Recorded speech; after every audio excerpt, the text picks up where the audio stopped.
Another episode in the adventures of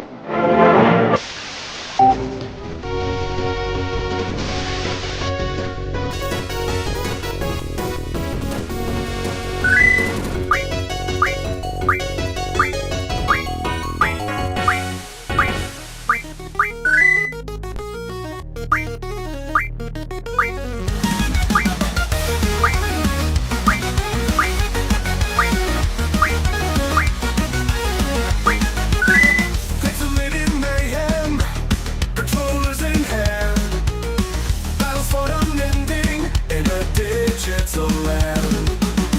Let's voice booming, Jason dropping lore. Ross brings fury, Silver has more. Heroes on a quest, fighting media lies. Games, movies, comics, unyielding battle cries.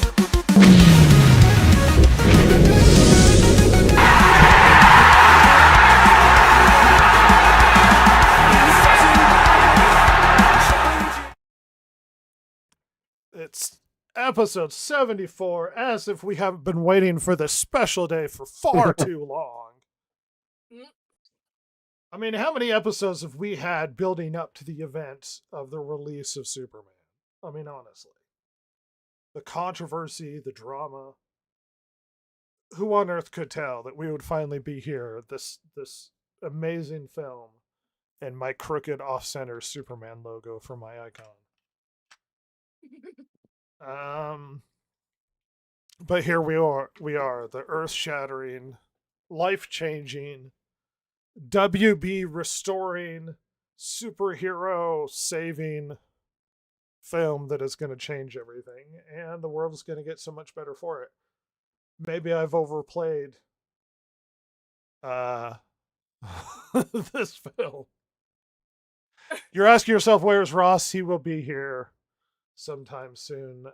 His landlord is checking out his house because it's stinky. Okay. I told him because it's all the smelly farts, but... Oh well. Silver! How's it going, champ? How's your week been going? Oh, so great. Got new glasses because my eyes are getting worse, of course. Awesome! The eye doctor told me I looked high. That was a thing. Oh. Were you high? No, shockingly. Oh. Did They're he like, dilate your eyes? No, they didn't. And they're like, your pupils are Really? gigantic. Your eyes are so Meanwhile- bad they're desperate yeah. for light. Meanwhile, they tell my brother, like, oh, we have to do this one test again because your eyelashes are so long they got in the way. And I'm just like, gosh dang it. Him and his batting his pretty eyelashes. Yeah, he has longer eyelashes than I do. That's just a fact. Men tend to, but for some reason it's considered an attractive trait in women, which is hilarious. Like my Yeah, eyelashes yeah. are quite long as well. I get told I look high. He gets told he has luxurious eyelashes. This isn't fair. That and the fact that like women who notice that men have the really long, nice eyelashes, they get upset because they're like, "Ah, you have the eyelashes that I want to have." I've actually had that reaction. I frequently get the, oh, you're so tall, and it's like, good, I'll Okay, do you something can have them. about it. whatever. Yeah. It's like, what do you want from me? Oh, goodness. Well, Silver's falling apart, and things are getting worse. Yep. I'm the only one in my immediate family that doesn't have glasses, because I'm a perfect specimen of a human being. Well, good for you. Thank you. I appreciate it. Because, you know, most things are about me. I'm just saying. No? All right. What, Silver? You are the main character. We get it. It's true. The world would not exist. If I didn't exist, this storybook would close.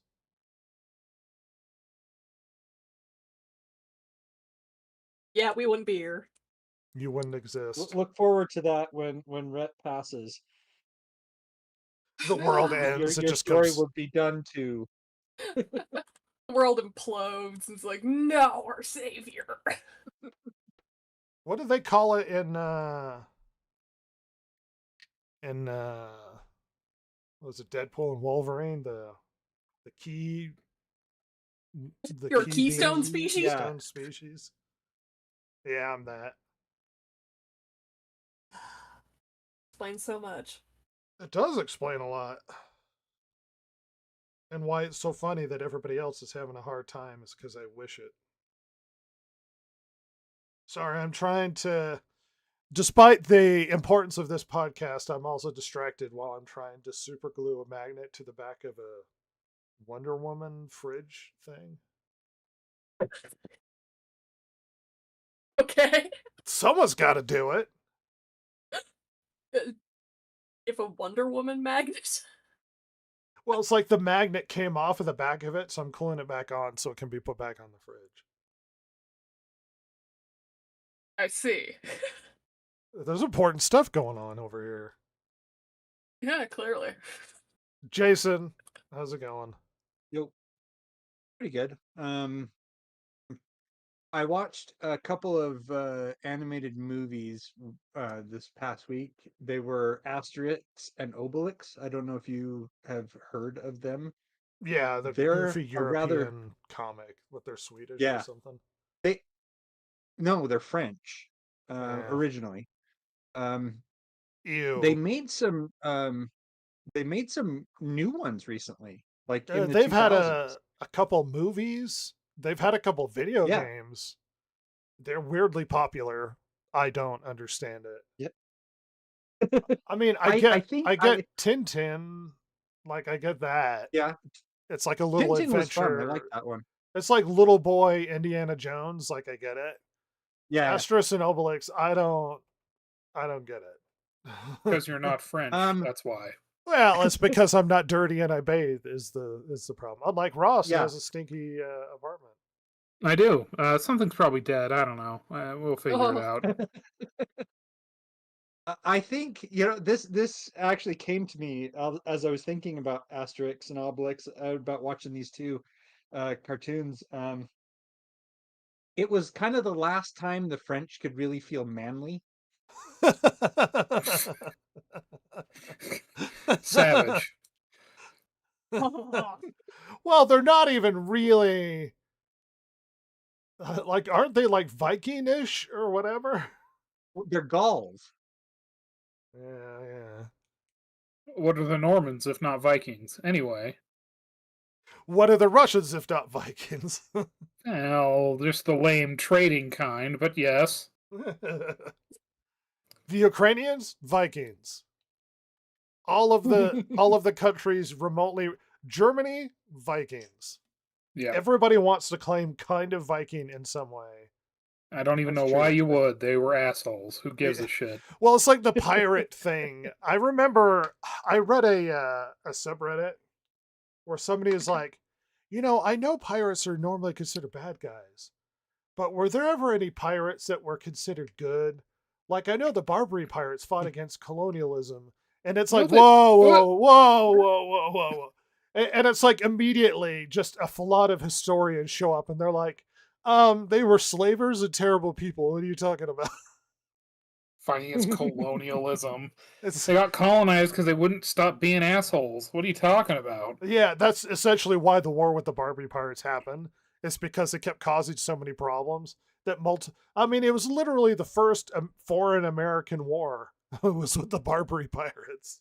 Oh my lord. Yeah. So yeah, let's not rewrite history. The Vikings were terrible people, and my ancestors. So there you go. Mm. We did some terrible stuff in the It past. kind of depends on your with the pirate thing. It kind of depends on your point of view, because there were some pirates who were more privateers, which meant that they had license from the crown to do their piracy. But it was like there were some English privateers And uh, frequently during those the time of the privateers ended up on the wrong side of the British crown yes, eventually anyway. yes, event yeah. But my point being, it's like, who was it? Captain Kidd, was he one of them? Anyway, I forget who they were off the top of my head, but basically the Spanish were rulers of the oceans at the time, and so the British, in order to combat against them, they basically said, if you go and commit piracy against the Spanish, you're heroes in our book. Um, and so they gave them license basically to be pirates, but only against their enemies. So technically, if you were on the side of the British, then they were good guys. But like Rhett said, usually what ended up happening is that they, at the end of the war with the Spanish, when Britain became ascendant over the waves, these pirates didn't then um, basically, you know, leave and become honest people, honest citizens. They just kept on with their piracy. They just started targeting the British now. And so they usually ended up in gallows and or one of the crow's nests or whatever they Yeah, call them, regardless of the hanging legality, over. they weren't good people. Yeah. They Right. I'm not saying they were essentially, good people. I say right. good guys. They were Well, I'm not basically on the, accusing you of saying that they're good people, Jason. I was projecting to the anonymous Redditor that I was talking about. yeah. The point being, we need to accept the fact that the Vikings, the pirates, all of these people that we all consider to be cool, heroic, adventurous people are just awful scumbags. You mean the Spartans were assholes? What are you talking about? Oh, they super were. I don't like to project modern sensibilities on past groups, but the Spartans. I mean, people like to go, "Oh, they were just like a fascistic government and blah blah." It's like, no, they were fairly autocratic, but very oppressive of the people that they had conquered. Yeah, they're so no good. It's all bad. I mean, What they it's like call a it, cutting the grass every now and then by just raiding their slaves. Oh God, yes, yeah. They just like charge in and kill them, Yep. kill a few and leave. Ross, That's bad. Ross, despite Jason consuming dirty French content, how are things going with you? Ew, French. Good. Things are good. I saw a terrible movie, as did all of us. Oh, what could it be? I wonder. I don't know what it could be. But yeah, it's all right. It's a good week. I watched. Oh, I started playing Suikoden. Yeah, Look that's for on the look for the channel. video on YouTube. I'm gonna revamp it. That audio's horrible, so I'm gonna clean it up and then repost Bless it. you. Yes. Sorry, my good headset died. I'm gonna buy another one this week, but You do what you gotta do. it happens. It happens. The that mic I got you should work pretty good. Yeah, but it's so far away from my TV. I don't have a cable long enough. Too far. All right, I'm just saying. Well, if you have an 8-foot long micro USB, I'll take it. But I don't. I don't. All right. I mean, buy yourself one or whatever. Whatever. So we've had a special time. I got a PS Portal for really cheap because I had a little bit of extra money, and now I don't have a little bit of extra money. So I'm like, why did I buy this? As you sit there laying in bed playing your PlayStation Portal. Yeah. Well, that was the only. It's funny. It's such an interesting piece of technology where it just streams your PlayStation. So it doesn't have like, it doesn't need memory. It doesn't need a lot of things. It's really just a streaming device from your console. So you get your console, And it's silent because it's like, well, it doesn't need much. It doesn't really need a fan and a bunch of other things. It's just quiet. Yeah. So it's really neat. But then it's like people buy stuff because they're toys, and it's like, why would I need this? I I actually do. I kind of live in half a house, so I live in the basement here. So leaving the PlayStation in the rumpus room and then going over to my bedroom, it's kind of convenient to be able to do that in there. Yeah. Also, I can sit on the back porch and stuff. So there is actually use. A lot of people buy it. It's like, why do you have this? Because I have to have all the toys. You enjoy the collecting. I know. You No, have an there's excellent actually reasons I can use it. Excuse me. collection. Listen. That's true. Yeah. It's neat. Uh, it's got a very slight delay on it, and Oh. there are stupid problems with the internet here sometimes, and we have had the power go out a few times as well, which is special. Silver, did you have your power go out? Yes. Good. I like that you and Silver both just live in Somalia now. That's awesome.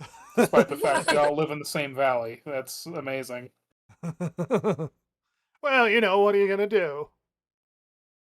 Suddenly in a third world country, 3 streets over. I That's think the hilarious. power's gone out like 3 times now since I've been here. What is It going is- on? This much, honestly, Yeah, I don't know. it Uh, is shocking. Governor Newsom took over that specific area of this valley? Is that what happened? He might have. Oh, terrible. Starts cutting funding to the fire department or something. And make everything worse. Oh, I remember. I watched I watched a movie this week, and I forgot what it was. It was Paths of Glory. Everyone should Oh. watch it. It's really good. It's on Amazon. Oh, Highly I watched recommend. the movie this week. Oh, I honestly don't remember if I've ever seen it before, but my gosh, it's weirder than I thought it would be. I watched Labyrinth. Yeah, it's Oh, a You strange movie. finally, Yeah. it's an awesome that was movie. I love that interesting. one. how did Well, you feel about the cod piece? Jason, let's be honest. It is a weird movie. No, was- you're totally right. It is a weird movie, but it's awesome. David Bowie is the most 80s you could possibly. It's very 80s fantasy, Oh yeah. where it's The like random the guys singing, aren't it's- masculine; they're sexy with tight pants. It's very sexy.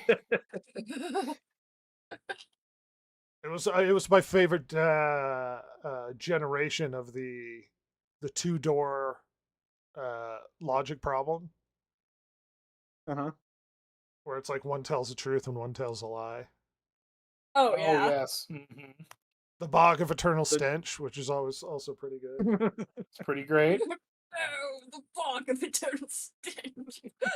Jennifer I Connelly, shall make you a just prince. adorable as can be. Prince of Stench. Yeah, we love us some Jennifer Connelly. Yeah, Labyrinth's She's is a always a special winner. time. Oh goodness. Well, I mean, we're delaying the inevitable. I would like to give you guys a little spiel before we really fall into it. I spent a lot of time trying to think about this movie and how to discuss it. Initially, my intention was to have the purest form of viewing this film. I didn't want other people's ideas and points in my head. I wanted to walk into this film clean and pure, give it as an honest review as I possibly could. The problem I had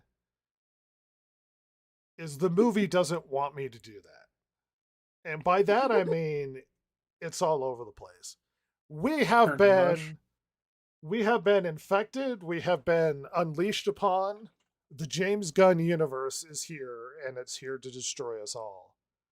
And Superman has been released. Now, the reason why this has been a big deal is for a few different reasons. WB hasn't had a successful DC movie since The Batman.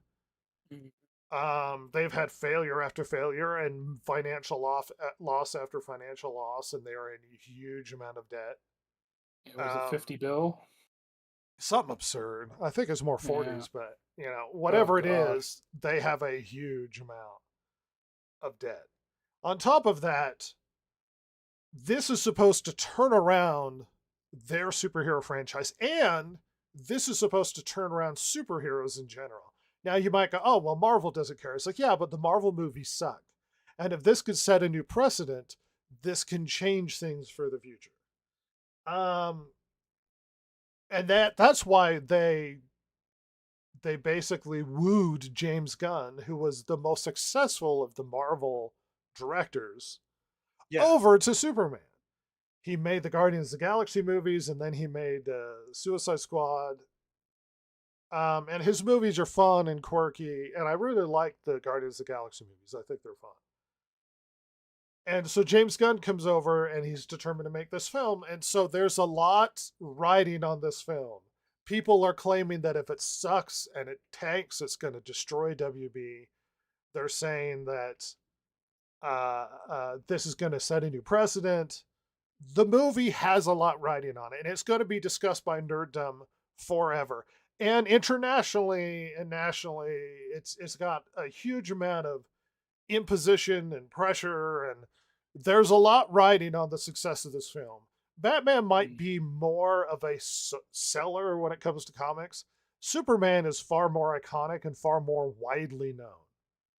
He has been around since 38.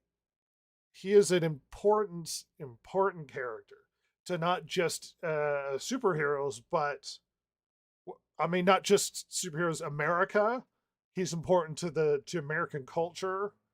And he's important to the concept of superheroes. He's really the one to really kick off the idea of superheroes. Before that, you had the sort of pulp characters. You had the Shadow and Doc Savage and a bunch of the others. Yeah. Superman is kind of a Doc Savage-ish sort of character. He's kind of a copy. Funny enough, Batman's kind of a Shadow character. Mhm. So this is the new transition to a new future world of comics that set the precedent for superheroes and how we view these sorts of characters. They're not just men; they're metahuman. They're above us. Superman has multiple monikers. He is the Man of Steel, the Man of Tomorrow. He is the future of mankind. He is seen as sort of an ascendant person. He was written by two Jewish men, and his story is kind of a Moses allegory and kind of a Jesus allegory at the same time. Like he is a lot of things to a lot of different people. He is an important character. To anybody who ever cared about superheroes, even if you don't like Superman and you read comics, Superman is important. And the specific reason why Superman is important is because he is the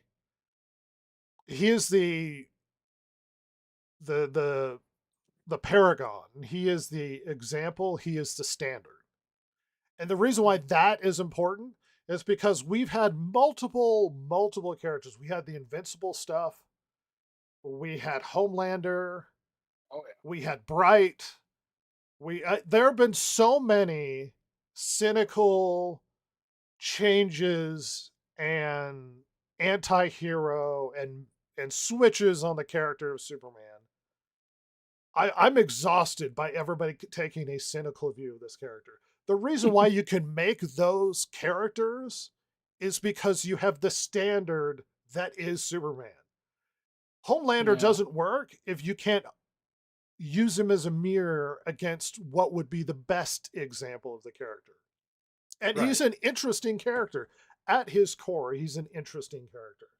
The point of the character, and I know everybody's going to get this incorrect, the point of the character at its core is he's a good, wholesome person who grew up with good, wholesome parents who were noble and kind, and they taught him values that ingrained themselves in him, that he used as a way to do good. He has a weird aspect to himself where he's absurdly powerful. And in most situations, somebody with that sort of power would use that power for ill gain or to impose their opinions on others. The fact that he is the most powerful person on the planet and he chooses to be good and kind with it is it a really important aspect to who he is. He cares about people. He wants to save people. It's important he saves lives. This is who Superman is. And many people see him as boring. I don't. He's a big Boy Scout. He should be kind of dorky. Yeah. But he does Yeah, take himself seriously. very much so. You know, he's It's the big part blue of his Boy Scout. charm, actually. Yes. Yeah. And that's why But- Christopher Reeves works so well, is he's a big blue Boy Scout. Yes. Part of the problem One of the things. when you have I got to spiel before we get into reviews. Go for it. Sorry. Part of the problem we have when we do these sorts of reviews, when we talk about iconic characters like this, is that everybody imposes their idea of what this character should be onto the person.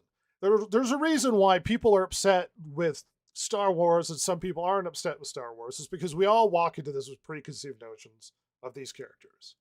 The Superman I have in my head may not be the Superman somebody else has in their head, Jason has, or Ross has, or Silver has, or even James Gunn has, what he views Superman should be. And Superman has evolved multiple times. They tried to use him as an example of the American way of life in the early 30s and 40s. He became like an anti-nuclear proliferation character. He would reflect frequently different eras when he was in. His origin changed and then changed back. They changed Ma and Pa Kent at one point and changed back. Superman has been different things depending on the era he's been through. And the problem is, depending on how you consume this character, because character is like 100 years old, might depend on what your expectations are when it comes to a movie like this. And what you want out of the film. And the reason why I'm prefacing this is this movie has had a dramatically wide range of opinions when it comes to this. I have not seen for a long time a vast gulf of opinion. Like some of the nerdiest places you can go will find I like it, I don't like it, it's great, it's not great, across the gamut. And it's strange to see that, because one of the biggest problems this movie has is it's really hard to pin down, which is why I struggled so much with understanding the movie. It is all over the place. And in many ways, that garners your ability to impose what you think and how you view Superman onto it, and then pull out of that what you want out of it. There's been a lot of politics, and if you're infected with a constant political mind, you're going to pull politics out of it. If you're not, you might not get that out of this film. And that's what's so funny about it, is the film is everything to everybody and nothing to nobody. And it has a lot of its own flaws. And so when we talk about this, and we are going to do a spoiler-free conversation of this movie, and if you want spoiler-filled, look for the Media Literate Review. And then we're going to talk about the conversation around this film, which is almost more hilarious than the film itself. So before we get into that, I'm going to start with Jason because he's raring to go. Tell us what you were going to tell us and tell us your opinion about the movie, spoiler free. Okay, so what I was going to say is that with Superman, there may have been some attempts at superheroes before Superman. I was just looking some things up, and like the Phantom was written in starting in 1936, and Superman came out in 1938. Yeah. But you can see that Superman really fired the imagination of everyone. He took the and ball and ran with it. Oh yeah, and if you ask somebody, you know, do they recognize the name the Phantom or do they recognize the name Superman? They're gonna say, you mean like from the Phantom of the Opera or something like that. They know who Superman is. The other thing is that with Superman, like I said, part of his charm is that he is that big blue Boy Scout, and that he is such a paragon of what a superhero can and should be, that um, a lot of other superheroes take from Superman. They I'm not even like suggesting like in universe. I'm suggesting in just in general. When people start writing superheroes, they write from Superman. They're like they were inspired by Well, Superman to write a superhero. he's the And baseline. He is the standard. yeah, And you and can't have the the cynical other takes without a standard is the problem. yeah, exactly. We wouldn't. Well, you said this before with things like Homelander and stuff. They would make no sense as superheroes unless we had Superman to show him against. And I think people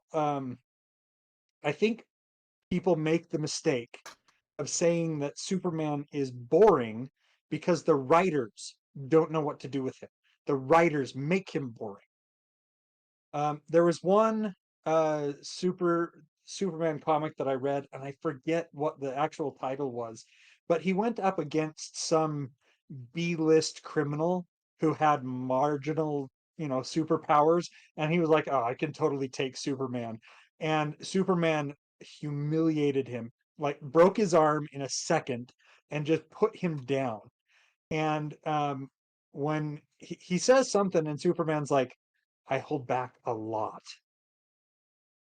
and that to me just kind of showed how much more interesting Superman actually was. He is so powerful that our world is like tissue paper to him, and he has to hold himself back. He can't go full out because if he did, he would destroy everything. He's that powerful. Well, Um, and just to clarify, the reason why I preface this by we all have different ideas of who Superman is. yeah, The problem is what you're doing is the generally accepted, more recent. But if you saw Superman in 1938, he didn't even fly; he jumped, that's true. He and he's jumped. not as That strong that came later. as he is now. And that's the only reason why I made that clarification is because everybody has their different view of who Superman is, and whether or not you like this movie, a lot of it might depend on whether or not Superman fulfills that role of what you expect him to That is be. true. Because That when is true. we discussed about the character the other day after seeing the movie, and we're like, well, Superman wouldn't do that, and he'd be able to do this and this, and I kept afterwards, Right. I kept thinking to myself, but he's not the same guy. He's a different Superman for James Gunn's universe. Because I keep going, oh well, Superman could do all of these things, and it's like, well, yeah, but Yeah. he's not necessarily the Superman I'm familiar with.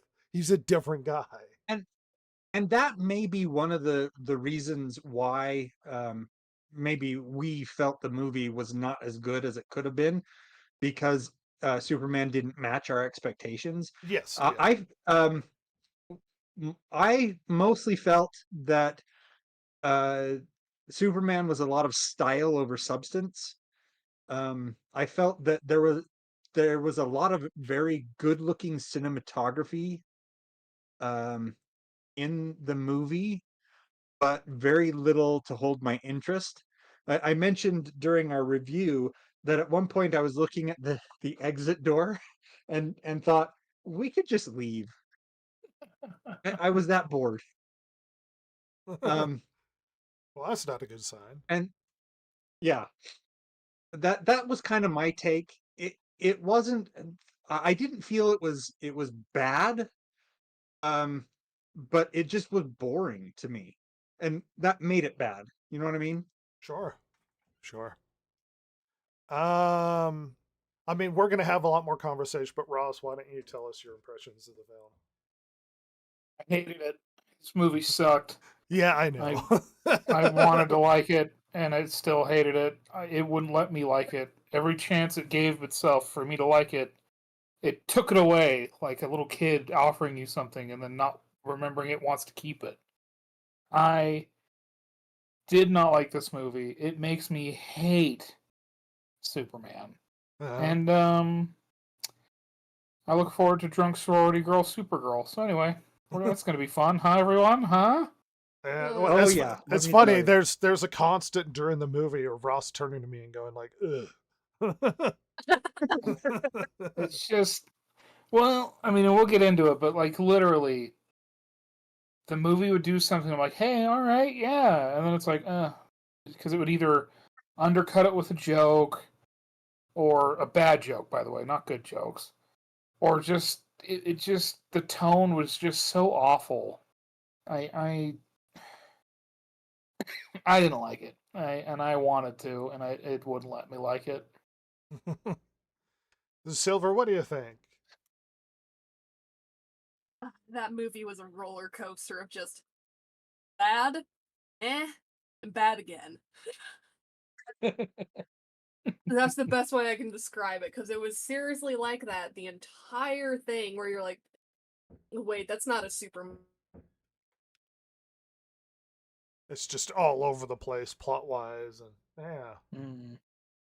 Yeah. It was just Silver, who's not normally as strong and opinionated as the rest of us is. At the end of the movie, turned to me and she goes, "That was really bad." I mean, we can't help ourselves. It's kind of a Superman thing to, nope, that's not him. No, that's not what Superman would do, or that's not how he would act. But once again, this is us supposing sort of ideas of what we think Superman is. Yeah, so the movie is cursed with a bunch of problems. It's funny. I watched a bunch of different reviews, which actually helped me wrap my mind around how I felt about this film. And they ran the gamut from, I've really liked how Superman was represented. He was really good, to Superman's barely in his own movie. And Mr. Incredible is literally, is it Mr. Incredible? It's not Mr. Incredible. It's Mr. Terrific. Terrific. Mr. Terrific is almost the better protagonist.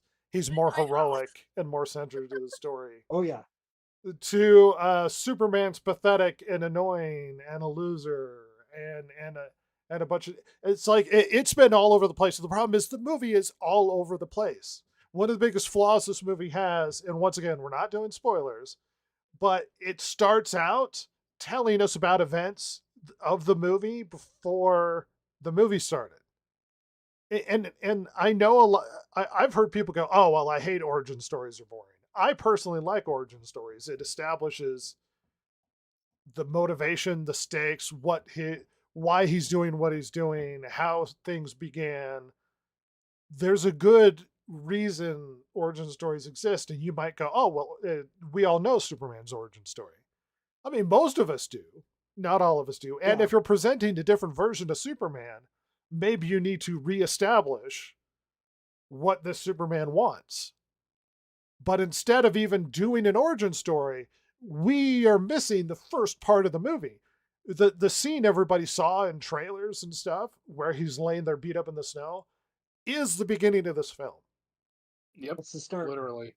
And so it feels like you're missing part of a movie. So you're lacking a lot of information that most people, it's like, oh, he had a big, huge fight. And it's like, I don't even get to see this big, huge fight. Like, you're not going to let me see this huge fight? And that's important to I me. was gonna say, some movies do that. You know, I mean, Star Wars does the opening crawl with all their movies, and so they give you a little bit of setup beforehand. I would argue But that's not a strength usually- of the movie. Usually, it's not a what it's usually to introduce. Well, I mean, even this was to introduce the story. It's we do need to have some background, but it's like they tried to handle Superman's entire origin in the opening crawl Well, and on without top of giving that, us Superman's origin. it was trying to be all stylized with the 300 years, 30 years, 3 years ago, Yeah. 3 months ago, it's like, oh my god, shut up, just show me the movie. Like, give me the 300 and the 3, the 30 and the 3 years, and that's all I need. I don't need anything fucking else. But trying to, like, it's like they're writing a college English essay. It's so stupid. I found the plot both not complicated and kind of stupid. Like I want more Superman fighting monsters, and we got that. I want more Superman. You know, it's funny when watching this film, it felt like this film took a lot of notes with what worked and didn't work with Zack Snyder and desperately tried to do the opposite. Zack Snyder was too dour, he wasn't hopeful. That's true. He was too dark and serious. It was dealing with real world problems where it's talking about, oh, he's a god and how does the world deal with a character this powerful? But then it's like okay, we need to do the opposite. It's really bright and he's more cheerful and he's too jokey and he fights monsters. But then we still get weird real world politics infected into it. Do your children want to join the podcast, Jason? Is that No. okay? Then we have weird real world stuff where they include super. I'm not spoiling things. It's in the beginning of the movie where Superman intervenes in a global conflict and it causes huge problems when it comes to international politics and issues involved with that and trying to address that. And there's a lot of criticism that it's like there's been a lot of projection on this film, what they want it to be. And we're going to get into it, but people have turned this movie into either a woke mess that's horrible, that talks about immigration and it's an anti-Trump film, or it's not woke enough, or it's a bunch of... I'm going to tell you right now, it's not really woke at all. Yeah, Which almost is more refreshing because it gives me the opportunity to actually have a nerdy conversation about a nerdy character and criticize the plot and the story rather than sit there and roll my eyes where they're gender swapping or race swapping or inserting LGBTQ politics or inserting even right-wing politics in a ham-fisted way. Like, just be traditional with the storytelling. And what I want is a traditional Superman goes out and fights monsters and they answer some moral questions and he's given the option to maybe change his morality on things, but he still does good and he cares about people. And you get a little bit of that. It's just so poorly put together as to cause one to start screaming at the screen that this is a horrible piece of crap.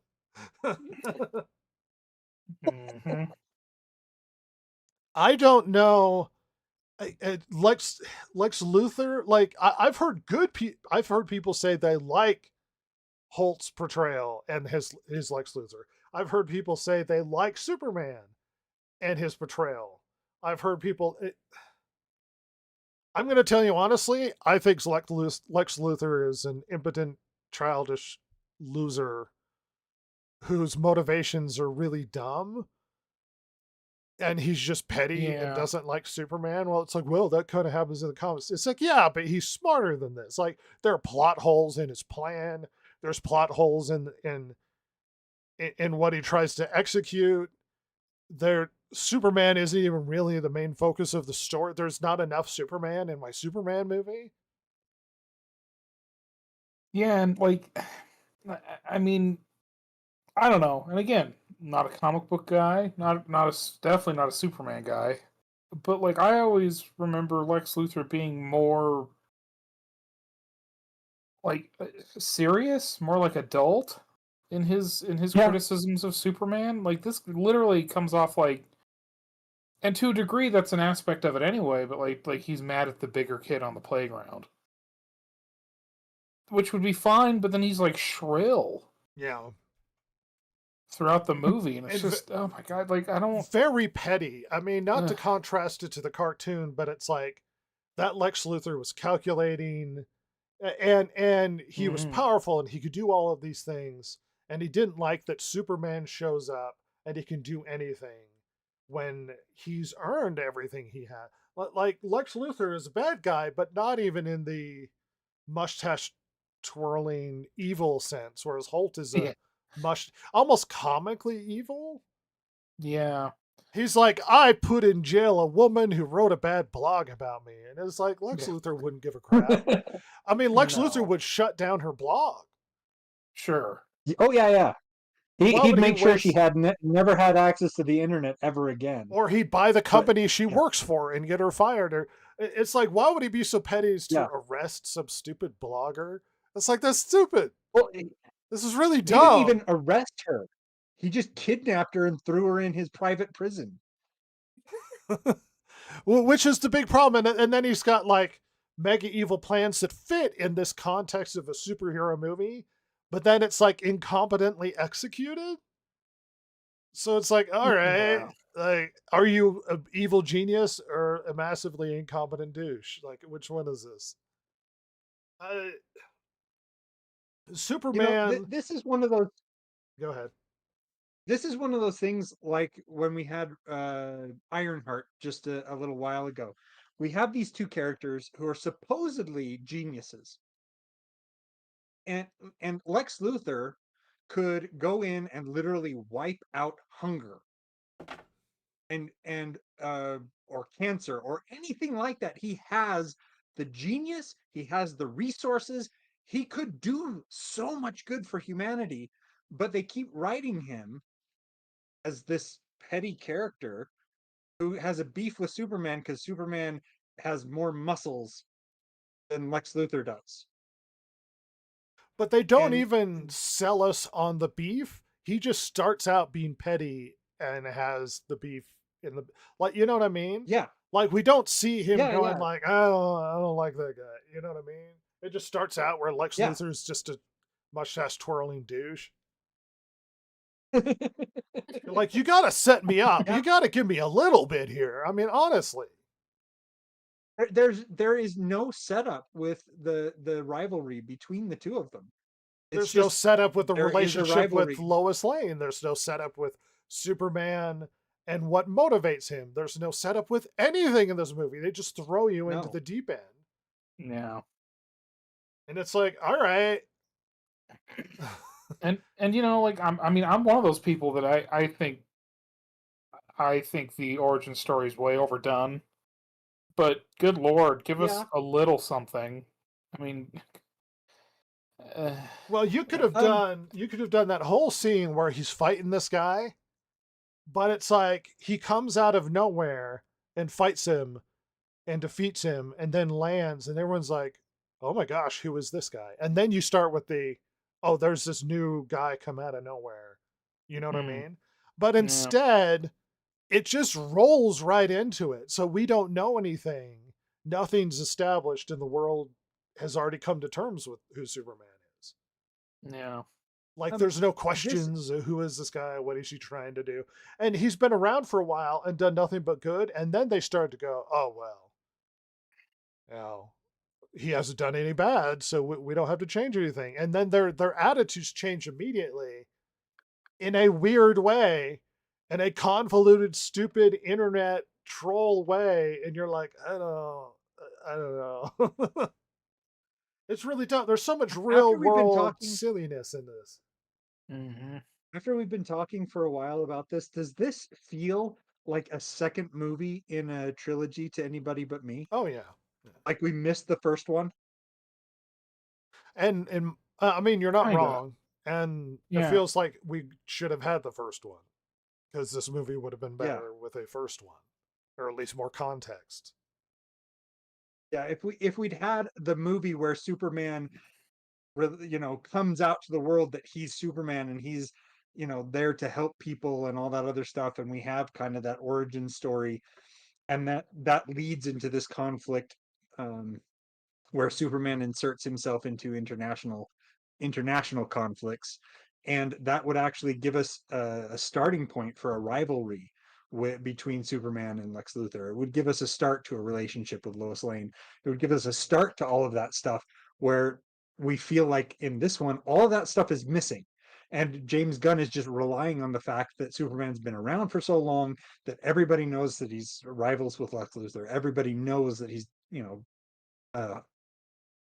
got a relationship with Lois Lane and all that stuff. And he's just relying that we already know the backstory. Yeah, that it's already ingrained in us. It's like, oh, he goes to work at the Daily Bugle, Planet. Spider-Man Daily It- Planet. Planet. But you only see it for like 5 minutes, and that's it. Like he goes to Daily Planet for like one bit, and you're like, oh, all right. Like you're Yeah. not going to give me more character to anything, and all of the characters are very like they don't give us anything. Like Mr. Terrific is great. He is more heroic and does more good and has more put together than Superman. And you don't know anything about this guy. He's just a guy who sits in a chair, and then he gets the coolest fight scene in the movie when Superman isn't even. That Like, was a really cool fight scene. I wish I could have seen more of it. yeah, because the camera cutting is really weird and janky. You know what it reminded me of? You got a lot of. I don't know if you remember Guardians of the Galaxy. You get that scene in Guardians of the Galaxy where Groot is in front of the camera and a bunch of stuff happens in the background.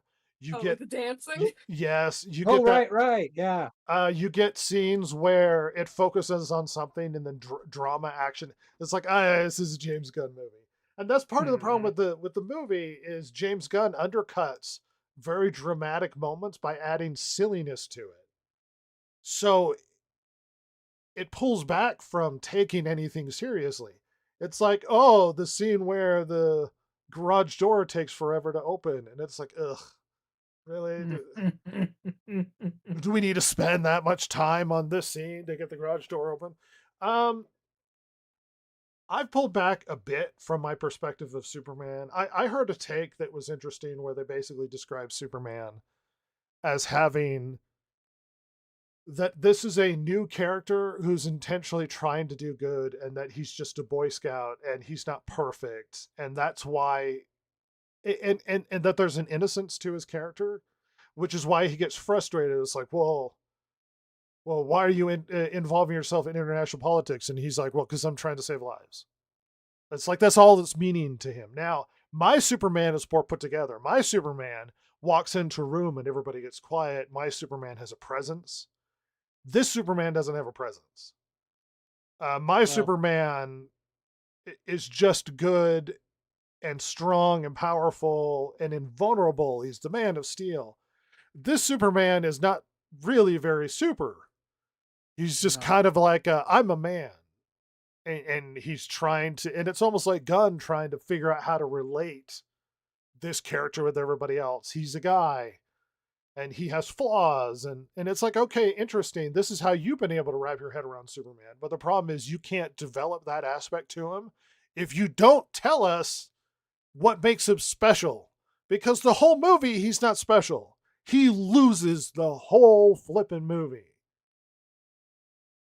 And you don't get anything special out of him or interesting until the end. They tell us he's the most powerful character in the movie, but he comes across as more pathetic for most of the film. Now, I do think Cornsweat does a good job where he does come across as kind of the Boy Scout. Yes. He's a bit innocent in how he approaches things, and I don't mind that version of Superman. My problem is Superman isn't very super. He's not a super-powered Man of Steel, Man of Tomorrow. He's just Guy. It doesn't show us that they tell us he's super and he's more powerful than everybody else, but then it doesn't show us that he's super and more powerful than anybody else. Somebody pointed out, I saw in a podcast, somebody pointed out, they're like, well, he did make it from Antarctica to Metropolis in like 2 minutes. And it's like, well, so did the robot girl. Like, that's not special. Yeah. It's like, oh, well, he did, he did do this other thing. It's like, yeah, he lost to some weird Eastern European hero earlier on, and you're like, he goes to jail, like, like, give me super. Superman works when he's super. Give me that character. And that's my problem with how he's presented. He's not very super. No, and like, again, I'm not a Superman guy, but I just, the whole time I was like, God, like, this, none of this should be affecting him like this, should it? Like, am I crazy? Like, he seems he's just very constantly vulnerable. getting his ass whooped. He's a very vulnerable person. Yeah, and like, Superman should be, and they kind of show that. The problem is, physically, they showed him getting his ass whooped, but like, to my mind, he should be vulnerable emotionally and like not emotionally, but like personally. Like the people that associate with Superman should be in constant danger because Yeah. that's the weak spot, unless you got kryptonite to hand. But like, and they do that, but then they should have had Superman just absolutely laying waste to people. Yes. Yeah.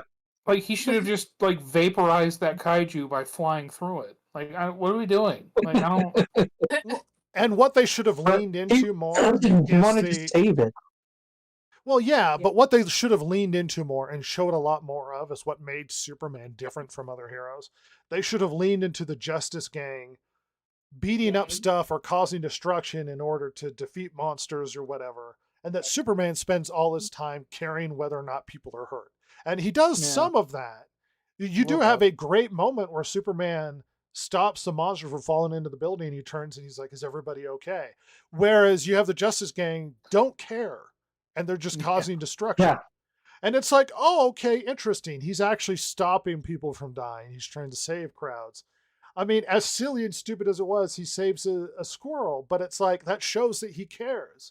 Then you have a moment where he has an intense, personal, story-driven conversation with Lois Lane while you watch the Justice Gang fight a monster that is probably killing people, and Superman's like, they got it.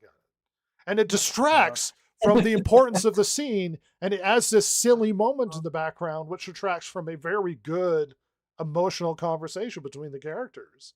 Because he's not doing anything. It's like, if they were that destructive before, maybe you should go over and help. But he doesn't. There are problems here, and there are problems with the story, and there are problems with characterizations. And the movie moves so fast that it's like, well, if that bothered you, we got to keep moving. Don't think about it. Let's go. Keep moving, people. We got a whole movie to get through and way too many characters to work with. Go, go, go, go, go. There's a lot more stuff to do. James Gunn likes ensemble casts, and Superman is the character. You don't need ensemble cast. You know what James Gunn would be really good at? Making a Justice Gang movie. Yeah, that would have been fun. Superman, it didn't work out. And I had a lot of criticisms. We sort of sat and talked about it before. About the Superman movie and it's like, James Gunn doesn't understand this character. What's wrong with him? It's like, I don't think that's the case. I listened to some interviews with him talking about Superman, and I think he kind of gets Superman. He talked about Superman's a hopeful person, and we need more kindness and goodness in our lives, and people just being good and doing. And I was like, you know what? He's right. And this is a good take, and I like that. The problem is James Gunn needs to sell that on screen. He needs to show that on screen with Superman. Not just saving a couple of people, but make it what he's about, is saving lives, taking care of the average person. Once again, to reiterate why Superman's so special, is he could do anything with his power. There is a great version of Superman where it asks the question, what if Superman fell in the Soviet Union and not America? And he was raised in the Soviet Union. He becomes a tyrant. He becomes a iron-fisted person. The reason why Superman's special is because of the values that were instilled in him by very good, kind-hearted people that raised him in Kansas. Superman chooses to do something with his power that a lot of average people might not even choose. And that's because he's different. He's built differently. He's supposed to be a good person. I mean, you get that problem like in Megamind, where they give, once again, the Superman allegory character the Superman powers, and he chooses to go steal stuff because who can stop you? No one can stop Superman from doing anything. There are versions of Superman where he takes over the world and imposes justice. It's called Injustice, the video game version. Because no one could stop Superman. Because he could do that. There is the crime syndicate version of Superman as well. Right, but the point is basically does the same thing. It's because of what he chooses to do. He could. It's like he's almost the opposite of the concept of absolute power corrupts absolutely. He has absolute power. No one could second guess or stop anything he wanted to do. And this is what he chooses to do with it, and tells you at its core why he is the person that he is, and it's important that he is that person. I like that James Gunn addresses that. We need more hopeful characters. But the problem is I didn't get a lot of hope out of this movie.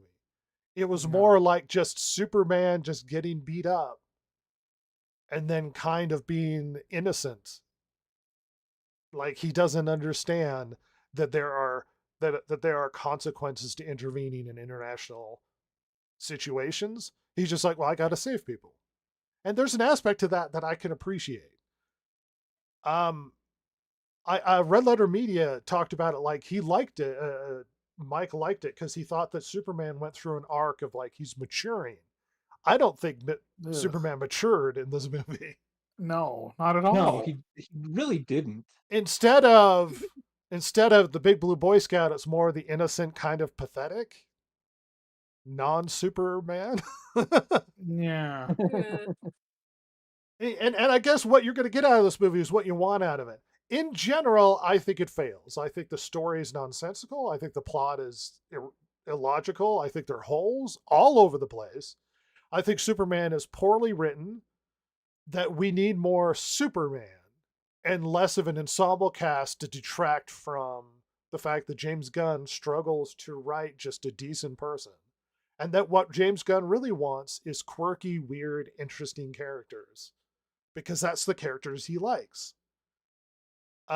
James Gunn did a good job with the Justice Squad or whatever, because Guy Gardner's not even your classic Green Lantern. He's kind of a douche. No, he's not.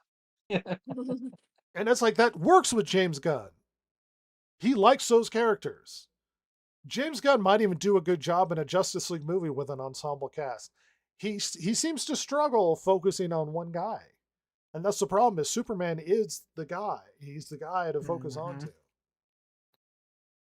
Yeah, he needs to be the focal point of the movie. Obviously, if you're doing a Justice League, that is supposed to be an ensemble cast. It's supposed to be that way. But when you have a Superman movie, if you're throwing other superheroes into the mix, you're muddying the waters there.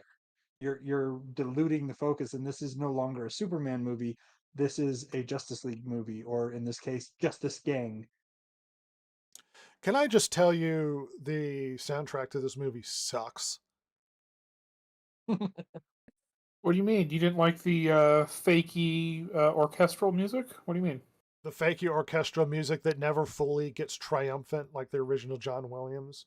Ever. It's so muted. Or how about it's inserting baffling. pop culture music into it? Like the end credit song is an Iggy Pop song, and it's like, why? Oh, you Rhett know what? hated that. You know what Superman isn't? Pop culture. He is triumphant. He is trumpets. He is all of those things. He is hopeful. He is above the silliness. I do appreciate, there was a scene in the movie where Clark's having a conversation with Lois. They're talking about punk rock music, and she's like, "Oh, I'm punk rock," and I appreciate what they're trying to do. It doesn't quite work. Where in James Gunn's mind, it's now considered punk rock to be a good kind person, and that in a way, Superman is punk rock because now he's counterculture, because today everybody's cynical and douchey, and we do need a Superman who's kind and does good, and we don't have to insert politics in everything. And a lot of people have imposed politics into this movie, which it isn't really there. I mean, if you really want to interpret the movie and you're infected with politics on a constant basis, you could see a lot of parallels. I honestly, after reflection, I don't think there's any direct intention No. with any political goals here from Gunn. And a lot of his quotes have been taken out of context. But people really Yeah. wanted this to be a political movie, and it's not. We can get into that because I've got a whole bunch of articles to go through with the aftermath of the conversation around Superman. But anything to add before we finish his general discussion? I think that this is definitely a movie where the story was sloppily put together. I think another problem that we run into here. Uh, I personally I felt that because of what I perceive as flaws in the characterization of Superman, I I liked the Lex Luthor character better than the Superman character, just because I didn't see the Superman character as being that heroic in this movie. It um it's hard to really look at any of the characters in the movie as being anything more than two-dimensional. There really isn't that much to them. And Yeah. then when Superman is not very heroic in his own movie, and he's being outshone and outclassed by the other superheroes, it just brings it down a little bit further. Oh, and Crypto sucks, by the way. Oh, Crypto is the He's worst. an awful I mean, dog. He's terrible. He takes way too much focus in the story. I wanted that dog to get hurt. Apparently, there was a scene where they beat the hell out of Crypto, and they cut it out because people didn't like a scene where they beat up a dog. It would have been so much better. Just see that dog get its comeuppance. Well, like, listen, I mean, this is my own personal biases, but like, Superman's lame for not controlling the dog, and that dog is a little shithead for being an uncontrollable douche. And I don't like it. Sucks. Like I realize, oh, it's cute. No, it's not cute. It's fucking annoying.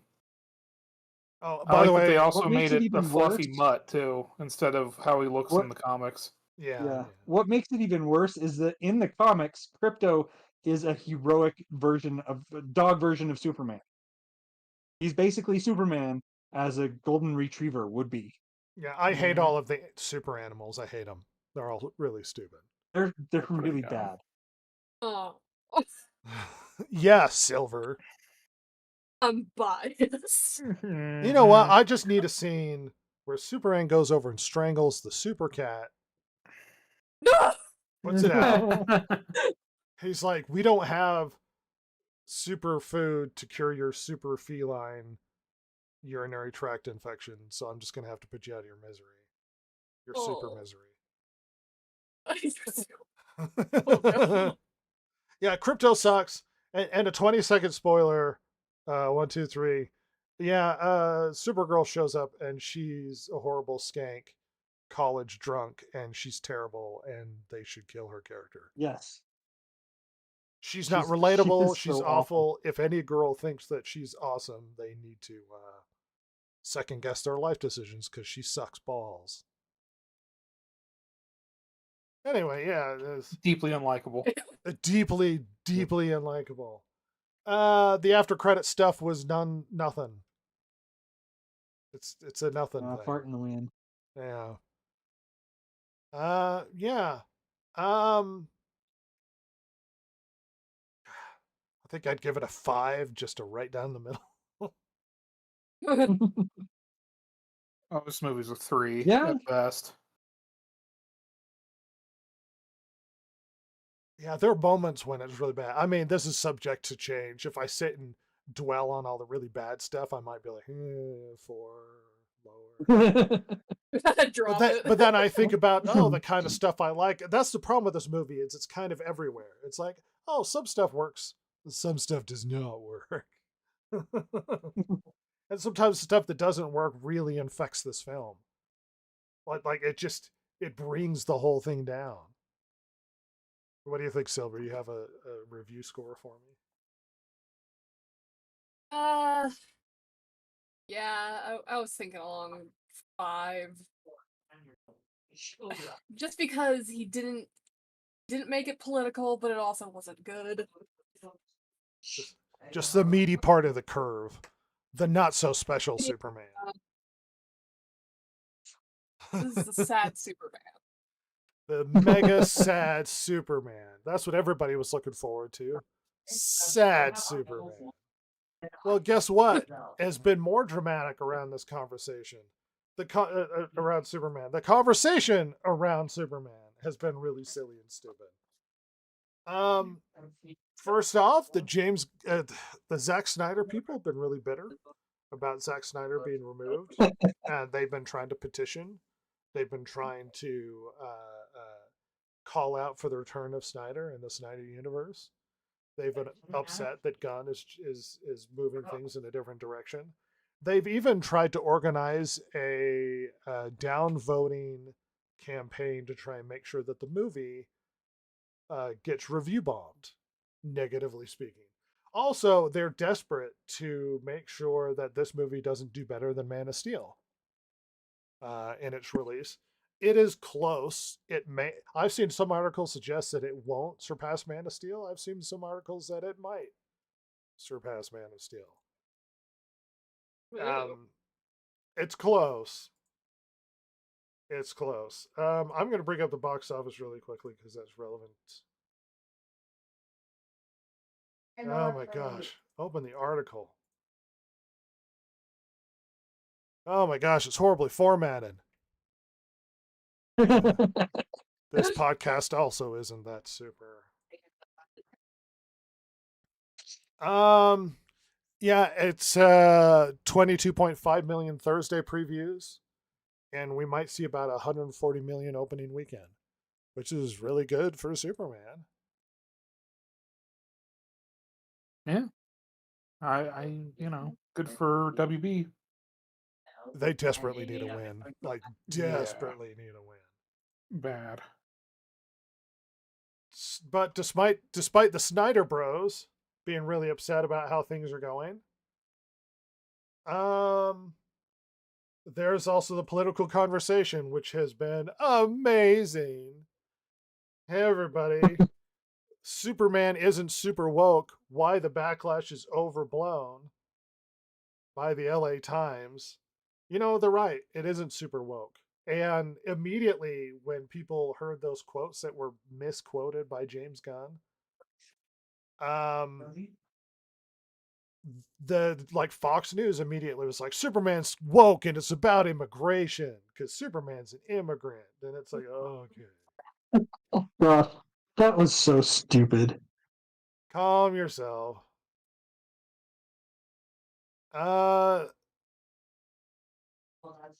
On top of that, and then everybody's trying to impose what they think it's about. There's actually a storyline where they tried to make it out to be Superman isn't an immigrant because he was adopted. Or there was a version of the story where they're like, actually, technically, he wasn't born until he came out of his little pod. So he was born on Earth in America.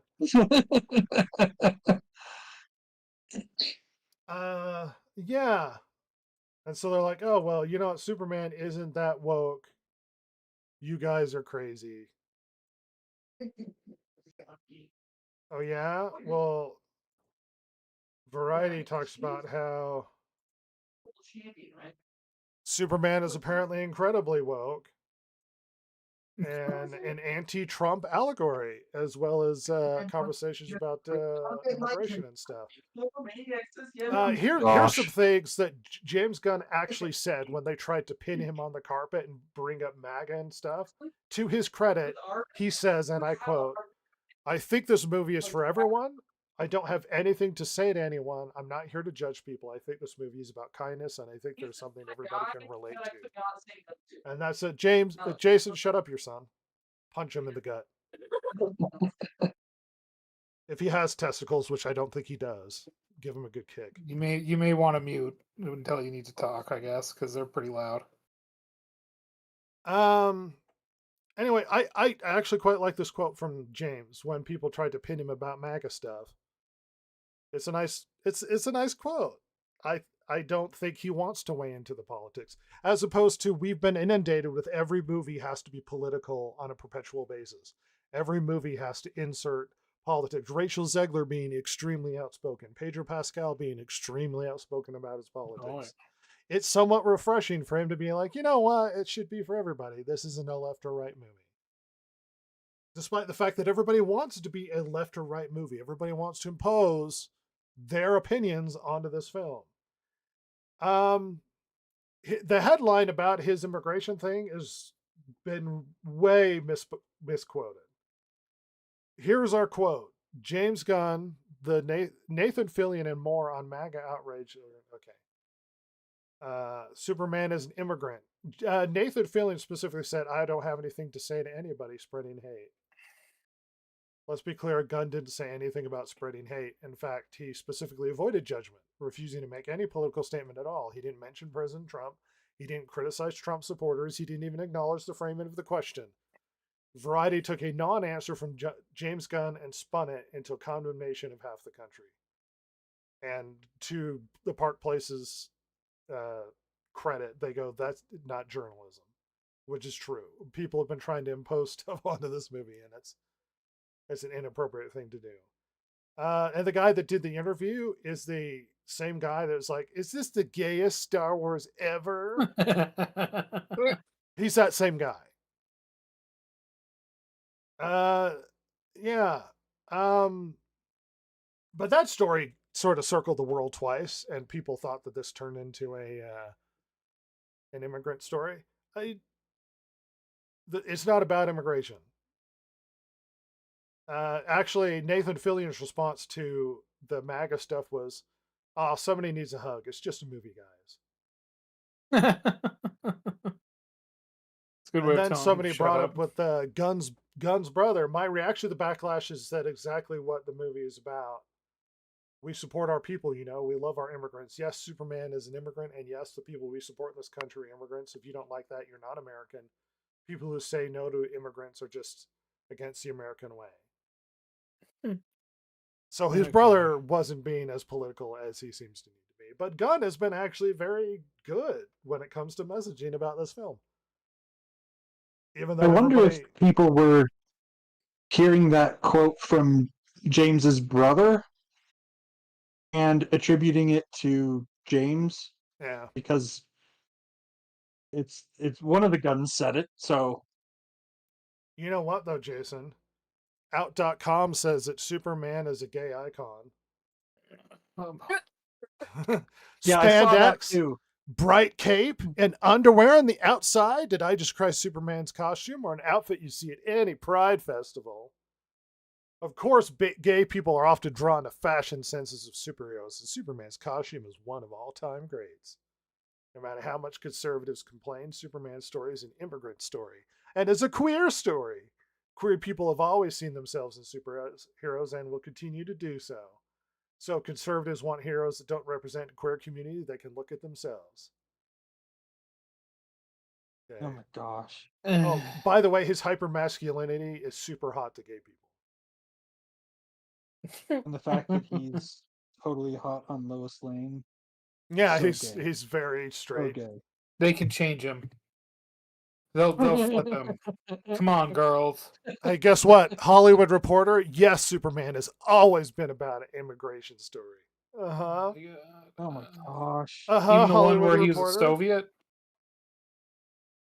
Accusation that James Gunn has politicized especially Superman when he was came Soviet. laughably late, as the world's most famous superhero has become a political, right narrative strategist.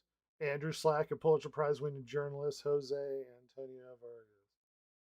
Anyway, it's always been about immigration. No, it's not. It's not always been about immigration. The character's No, 100 never years has old. He's been. been about a lot of things. Well, guess what? Bloomberg, if the article wants to open, screw you, Bloomberg. I'm not going to pay for this. I'm just going to read your title. Yes, the new Superman is a pro-immigration and anti-Trump blockbuster. Oh, snap! Oh, they said it, so it must be true. Oh no. Trump is so embarrassed. How's he ever going to deal with this now? Hey, Ross, according to Arab News, Superman fans claim the film is critical of Israel. It is? Yeah, because they Where? believe that it's about that nation invading another nation. It's about Israel or maybe Ukraine or something. Oh. Okay.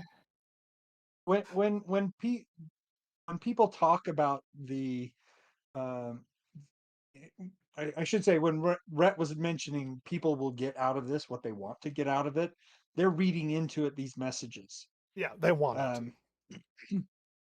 And when I was going through the story, I was trying to remind myself what happened at what part of the movie right before we started the podcast, and I was sitting there thinking, yeah, this is where people are getting that idea from. This is where people are getting that idea from, and so yeah, there's a lot of that where people are reading their politics into it. They're looking at it and saying, oh, James Gunn was being political with it because this event that happened in the movie. It's like he was just having, it's more likely. I mean, yeah, you could say that, but it's more likely that he just needed something to happen in the movie. It's funny. Ben Shapiro's review was very even-handed. He literally Oh. said, he's like, if your brain is corrupted with politics on a 24-hour basis, you're going to read into stuff. But he's like, don't.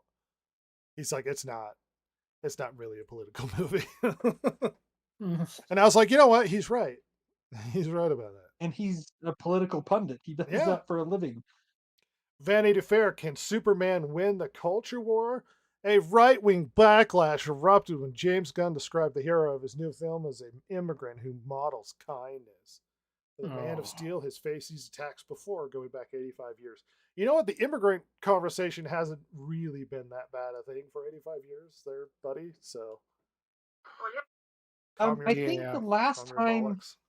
kind of an immigrant thing with Superman happened, that the only time I can think of an immigrant message happening with Superman was, I forget how far back this was, but basically Superman um, denounced his American citizenship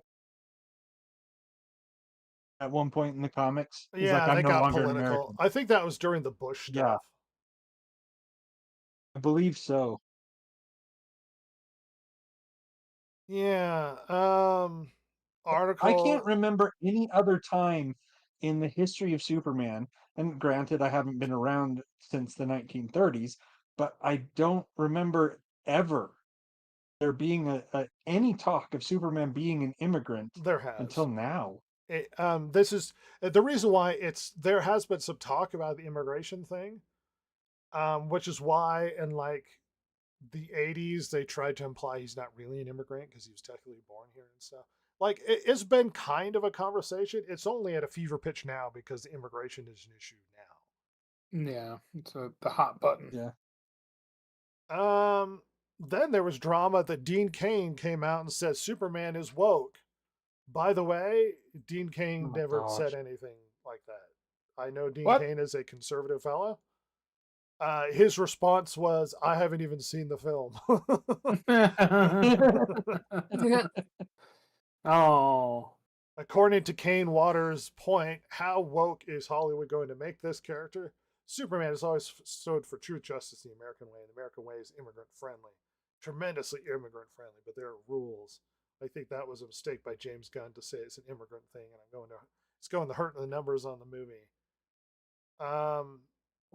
Yeah, he didn't really say any of this. Yeah, they completely took him out of context. Because from people- A reporter taking someone out of context.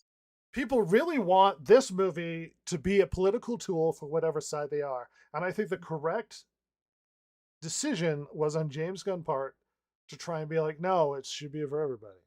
Instead of do the Rachel Zegler, screw you and your politics and white man. And it's like, oh, everybody's gonna hate your film. Because the film is now a political tool. As opposed to Superman, they don't want it to be a political tool. I don't think James Gunn succeeded, but I think he tried, and I think he's been very good at message, I guess, discipline, despite people wanting it to become something else. The discourse around this movie has been balls, is what I'm telling you. Mhm. Superman, will we ever survive? Oh, goodness. The Distracted Gamer Podcast. Big steaming pile of news dump. Hey, everybody, we're back behind the porcelain desk once again to talk about the news. Yay. Hey, Superman has been everywhere. We talked about the Superman box office. It seems to be doing pretty well. despite all of the, oh, it's this or it's that, it seems like it's not going to be a massive success or a failure. It's going to do pretty good, and they'll be like, oh, it did a good job. like that's Yeah. mostly what's Which, going you to know, be. is good, again, good for WB. I mean, I know they want it to be a rousing success, but could be worse. Could be any number of Marvel films in the last 4 years. Yeah, it'll do decent enough to get a sequel. Or their own films in the last 4 years.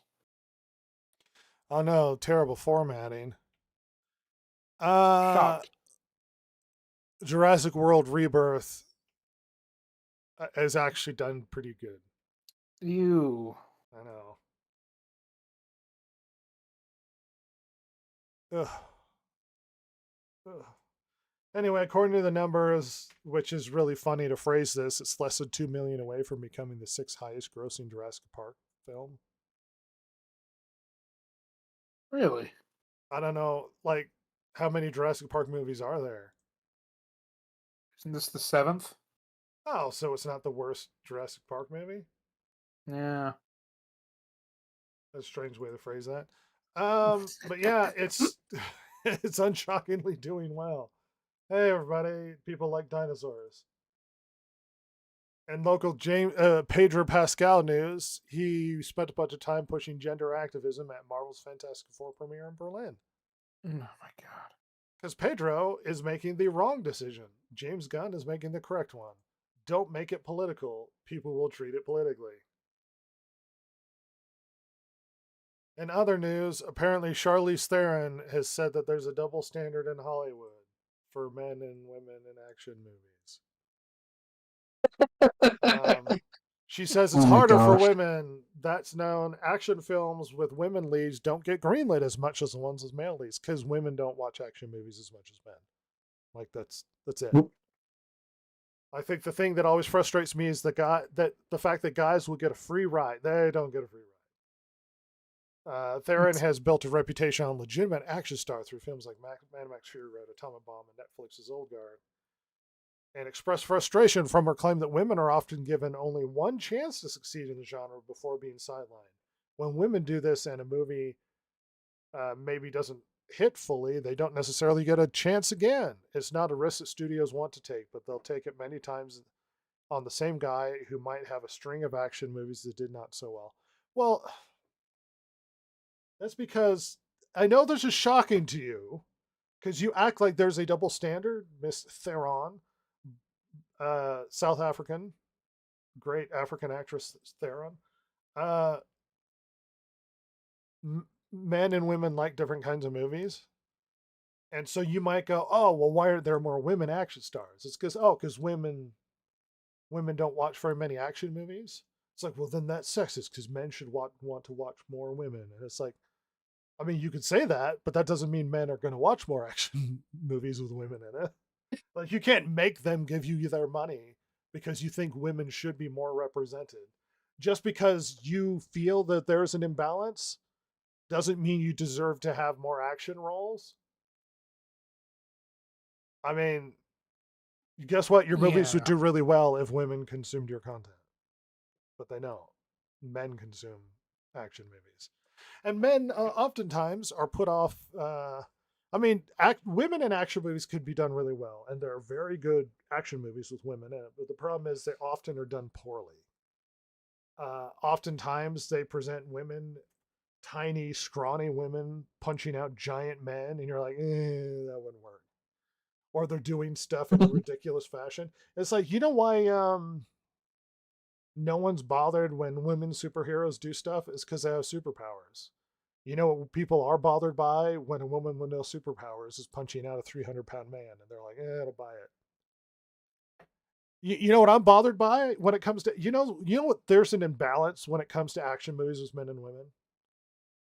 That if there's ever a woman fighting, inevitably she'll kick the guy in the nuts. Oh yeah. Yeah, that's kind of sexist and demeaning to men. You know what we need to balance that out? Charlize Theron, we need more men just belting women in the tit. That's what we need. Just vaporize it. Because until we get that, there's an imbalance. It's funny every time you There's a see an double actor. standard in Hollywood. Well, that happened with the recent Ballerina, the John Wick spinoff, where she's like, I need to stop trying to fight like a man and fight like a woman. And then she kicks the guy in the nuts. And it's like, okay, all right. This is really dumb, by the way.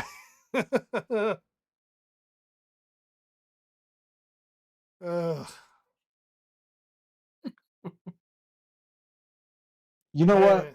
Eh, what's that? That will drop a woman just as fast as it drops a man. Fantastic Four star Julia Garner made an amazing statement that all this controversy. Now, she didn't make an amazing statement. You know what she said? I'm just going to still do my job. And she said of the backlash, she just noted that she plays a variation of the character, adding also Shala Ball, so it's different. She's not a gender swap. She's different, and she's going to do her best and just do her job. You know, I prefer her not like lambast the audience, unlike what Pena did in Cowboy Bebop for disliking the changes to the character. And to her credit, she's like, I'm just going to do my best and play the character. Because these decisions aren't made on her level. If you're cast in a big movie and you're paid a lot of money, then you're probably going to take the job. Yeah, you'd be crazy not to. You know what doesn't do well? When you have Pena like crap on everybody on the internet for criticizing her role in Cowboy Bebop and dumping on them for preferring the thing they love to be like the way they loved it. That's not how you deal with fans. It's like Hollywood is learning slowly. Very Ross, slowly. You'll like this article. Nintendo banned a Switch 2 owner after they played a used Switch 1 game that they got from someone. What?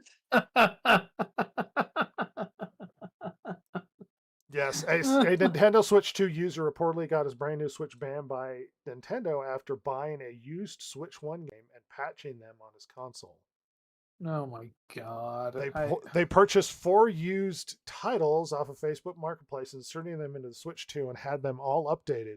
When they turned on their handhelds the following day, they received a message saying that they were restricted from Nintendo's online services and that they couldn't even download the games that they had already bought. Fortunately, after going through an exhaustive effort to prove to Nintendo that they didn't pirate anything, Nintendo reversed it after he proved his innocence. I wonder how many people have been banned and haven't had a public outcry or were able to prove their innocence after the Nintendo Switch 2 was banned. God. You know, I like that Nintendo is literally taking the Xbox, like the Microsoft approach, like back in their Xbox One era, of just the most retarded, like, quit being this way, Nintendo. You're gonna ruin your business. Yeah. Hey Ross, why don't you give us a really short synopsis of what's happening with Stop Killing Games? Oh God. Stop Killing Games was started by a gentleman named Ross, who not this Ross, another Ross, who has the what's his YouTube channel called? Like Accursed Farms, I believe. He does a thing where he goes back and plays old games, and one of them was The Crew, which, as we know, is like been murdered by Ubisoft. Well, in a weirdly thorough way, where not only did the game servers get shut down, but they removed it from your Steam accounts. Yes. Which is weird for a game you bought. Yeah. And so because of his experience playing these old games that have less than stellar capability of playing past their prime, he ended up starting or supporting, I forget which, heavily this kind of push for like what would you call it? Where you sign the thing, everyone signs it. Sorry, my brain's not working very well Petition? tonight. A petition, thank you, because it's really just a petition. It started in the UK as well, but it died really quickly. But the European one's going pretty strong. And these have been known to work in the European Union. I believe this is part of the reason why we have USB-C iPhones now, is because of these sorts of laws being made there. Apparently, there's a law where if they get so much signatures that the European courts have to respond to it, something like that. Yeah, and so this started out with him pushing that, and then somewhat early on into this push for Stop Killing Games, and basically Stop Killing Games is purely meant to allow you to keep playing games that you have purchased even after the developer has walked away from them. So basically the developer, whether they leave it in a state that's playable after they're done, or they just like allow the community with code or whatever to continue playing the game. They can set up their own servers, that sort of thing.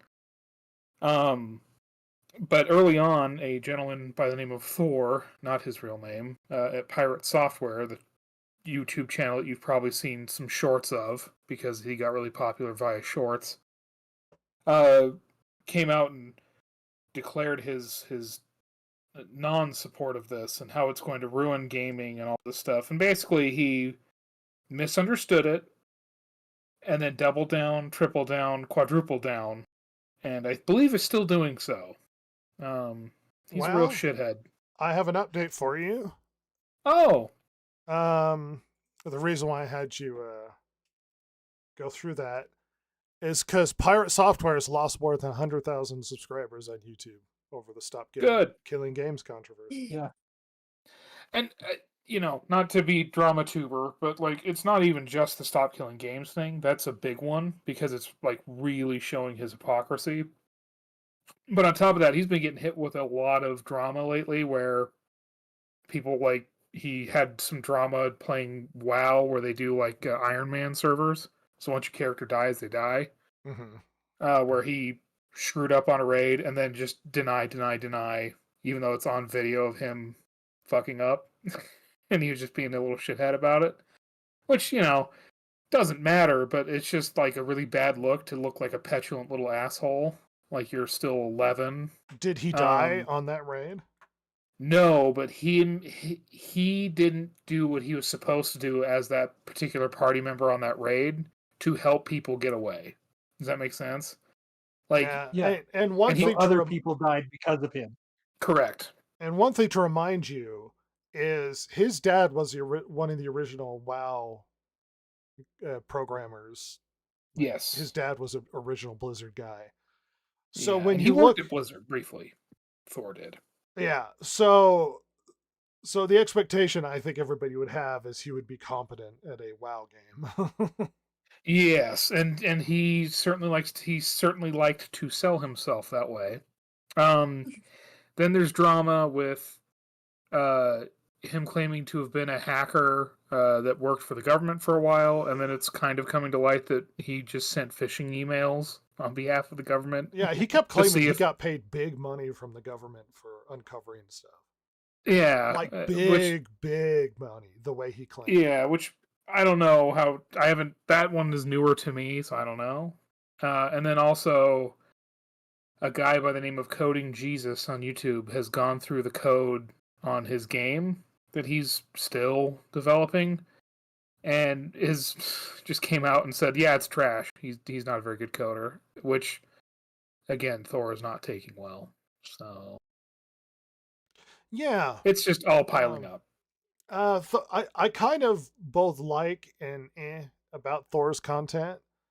I like hearing him talk about. He's got like an oddly deep voice, but also he really inflates himself. Like he's either very competent or he is over exaggerating what he can do. Yeah, and I like that's the thing. Like I think for a lot of people, there's just so much in question with him now. Because I mean, I've even heard that he, excuse me, he uses like a program to make his voice a little bit deeper.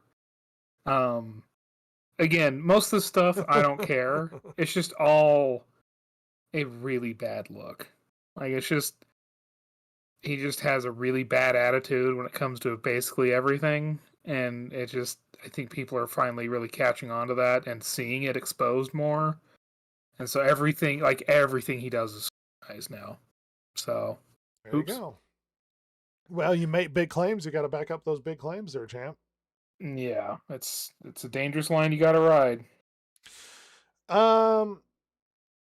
So there's been some weird talk around the recent sort of collapse and drama with Microsoft and all the firings and the whatnot.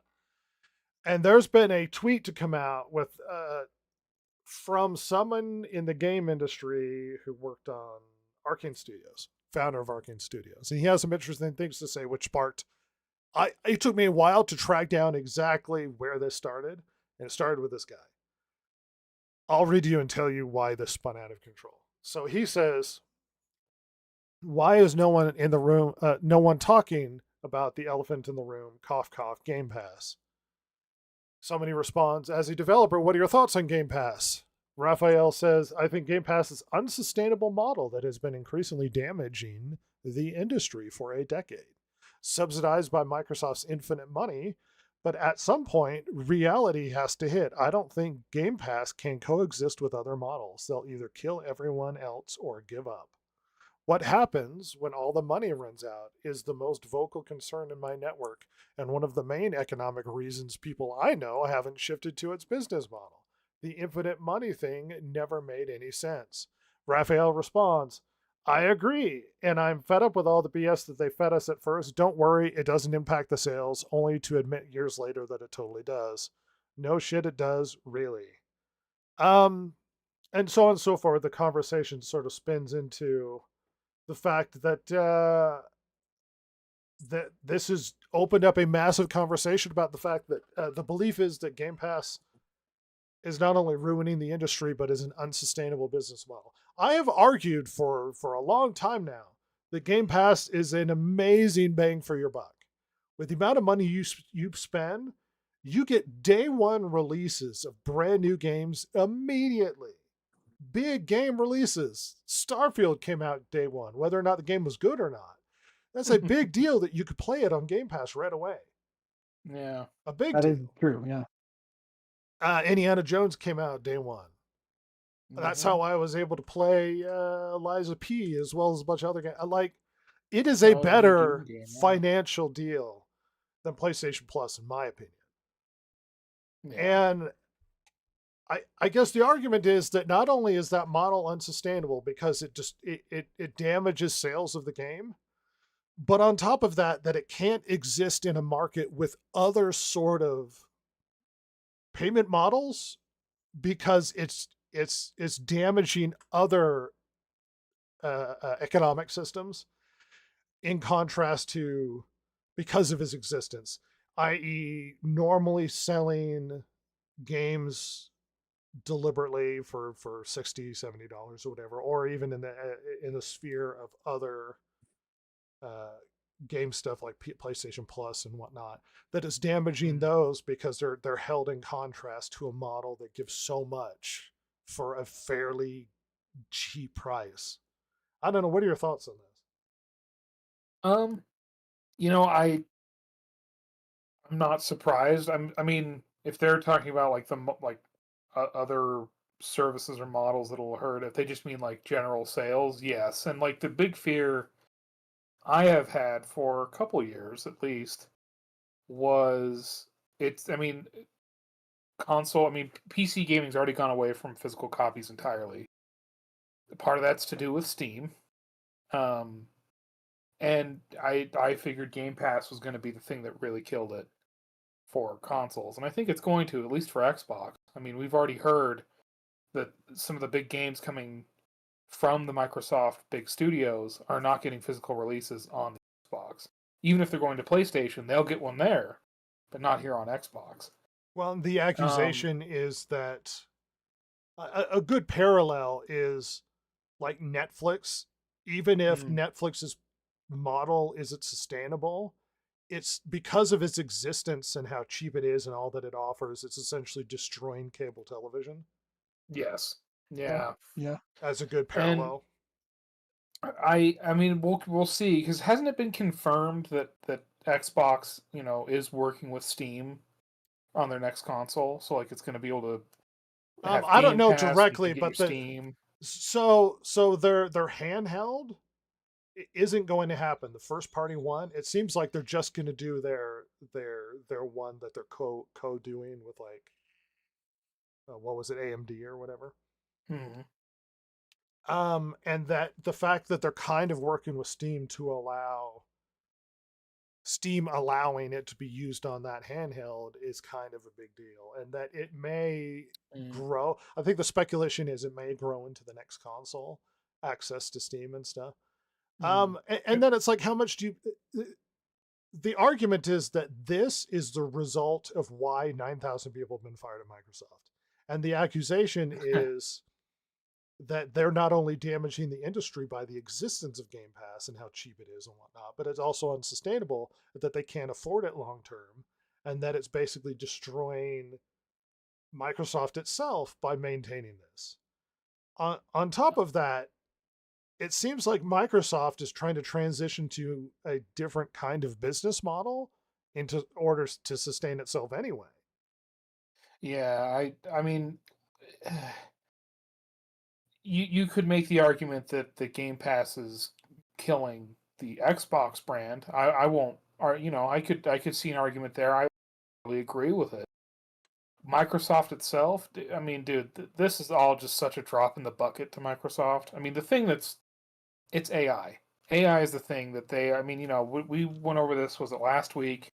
A little bit, we touched on it with some of these cuts are, like, the speculation is they're trying to make cuts to save money to spend it back into the AI that they're developing and all those kind of systems. Right. And I don't know if it can kill the game industry as a whole. It's a pretty big industry, and the reality is more and more people are going to PC from console. I think this can, and I don't want to say will, but Game Pass absolutely has the capability of destroying the Xbox brand, and especially if it fails, because that's really all the Xbox brand is anymore, is Game Pass. Yeah. So the multi-platform service. In that aspect, absolutely. Microsoft as a whole, not a chance.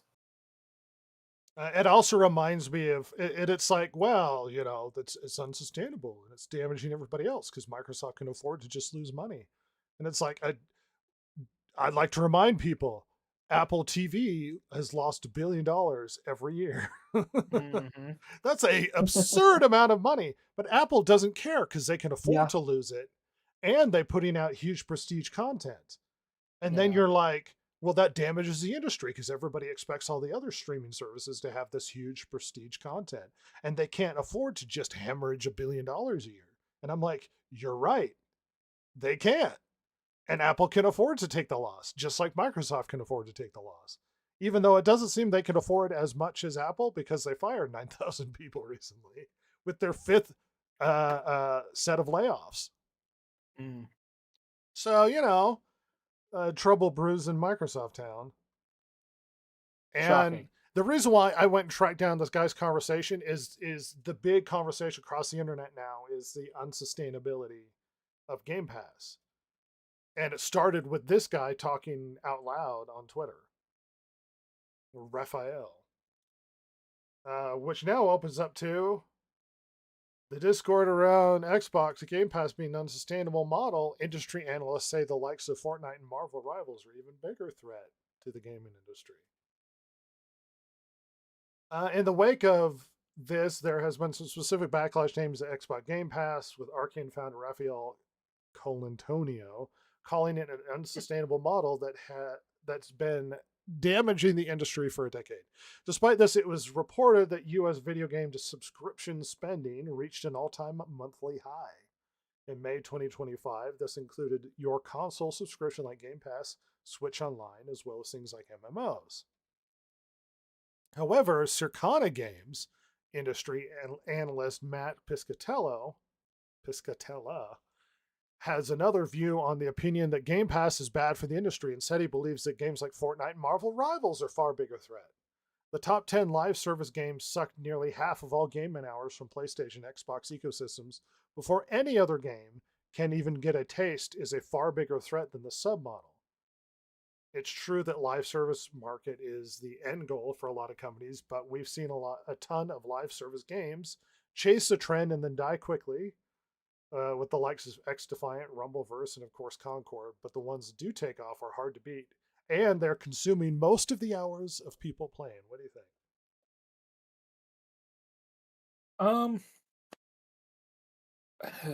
I mean, live service games are the big trend. I mean, everyone wants to be Grand Theft Auto Yeah. 5, I think. They're all trying to get there in different ways sometimes. Some people want to do the hero shooters, others want to do open world stuff. But this is draining all of the money from the rest of the market. Maybe. I think there will be a market correct at some point. But look, you put that kind of money, like the possibilities of making that kind of money in somebody who is not a game developer but like a business major, yeah, they're going to think that's the way to go every time. However, the gaming market is more than just that. There is an art aspect to this, and games like Expedition 33 and stuff like that make big waves, even though they don't make all the money in the world. Sometimes that's more important in this sort of market to be something that people remember, even if not everybody spent all of their entire money that they made on you. Sure.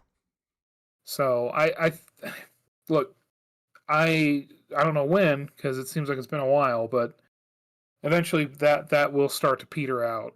People will get tired of it, and who knows? Maybe there'll start to be some legislation around the world about these live service games as people start to feel more and more gypped by them. But I think in of Europe aggressively. Yeah, I think there will be a correction of some variety, and partially because the gaming industry is kind of going down the same path, although they're not as far along as Hollywood, where how many times can you keep throwing money into the furnace before you learn to not do this? I mean, how many major failures can Sony have? How many major failures can Microsoft have? Well, not as many as Microsoft. I mean, Sony, PlayStation is the only thing that makes Sony money. Yeah, well, that's the it. funny thing. PlayStation is the dominant one this game cycle. It's the winner of this game cycle, and it's like, yeah, and Sony's not a successful company. Like everything in Sony's company is doing poorly except for the gaming. Yeah. And then it's like, well, Sony wins, and it's like, yeah, but in the long term, Microsoft sticks around. We'll see if Sony does. And the thing is, the PlayStation division would kill for their PS2 numbers. Yes. It is not the console it used to be. No. Because console gaming is not what it used to be. No. And that's where the argument here is it's transitioning to a lot of live services. If that's taking all of the hours and nobody's buying these individual games anymore, and it's like, look at the financial return. If you get huge money, I think GTA 5 got like billions. Yes. Compared to, I'm going to make this epic single player game, and then no one's going to buy it. Then it's like, like in many ways, that's also rejiggering the market, and it's shifting how things are going. And we can lament that that's the direction it's going, because it's like, well, what about the games I used to love? And guess what? Market shifts, and it's going to change. And maybe you won't get the good games you used to like anymore, because everybody likes to play these Fortnites and such. Yeah, maybe. The thing is, though, look, Bungie was like the leader of that kind of game, right? I mean, Destiny was the biggest thing as far as that goes. I mean, they were a vaguely independent studio. What was that big hero shooter from Blizzard? That was also a huge. Yeah, but Destiny was first. I mean, That's true, but Overwatch destroyed. it made a lot of money. No, the first But- one, not the second one. No, yeah, and that's the thing. Like, Destiny did well. Destiny 2 made a lot of money in its early days, and then they kept fucking up. And now, I mean, Bungie is a husk of itself. I mean, and they, Marathon's not doing well before it's even out, and they're floundering. Overwatch 1 made a ton of money.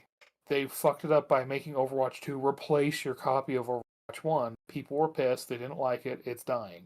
Well, do you think that in a example of using the last one we talked about, is this an example of that even though this is where a lot of the money is going, it's an unsustainable business model. It's not resulting in success, but in result, it's damaging the rest of the market. Maybe. I I think think yes, it is damaging the market because what's happening is people are chasing unicorns.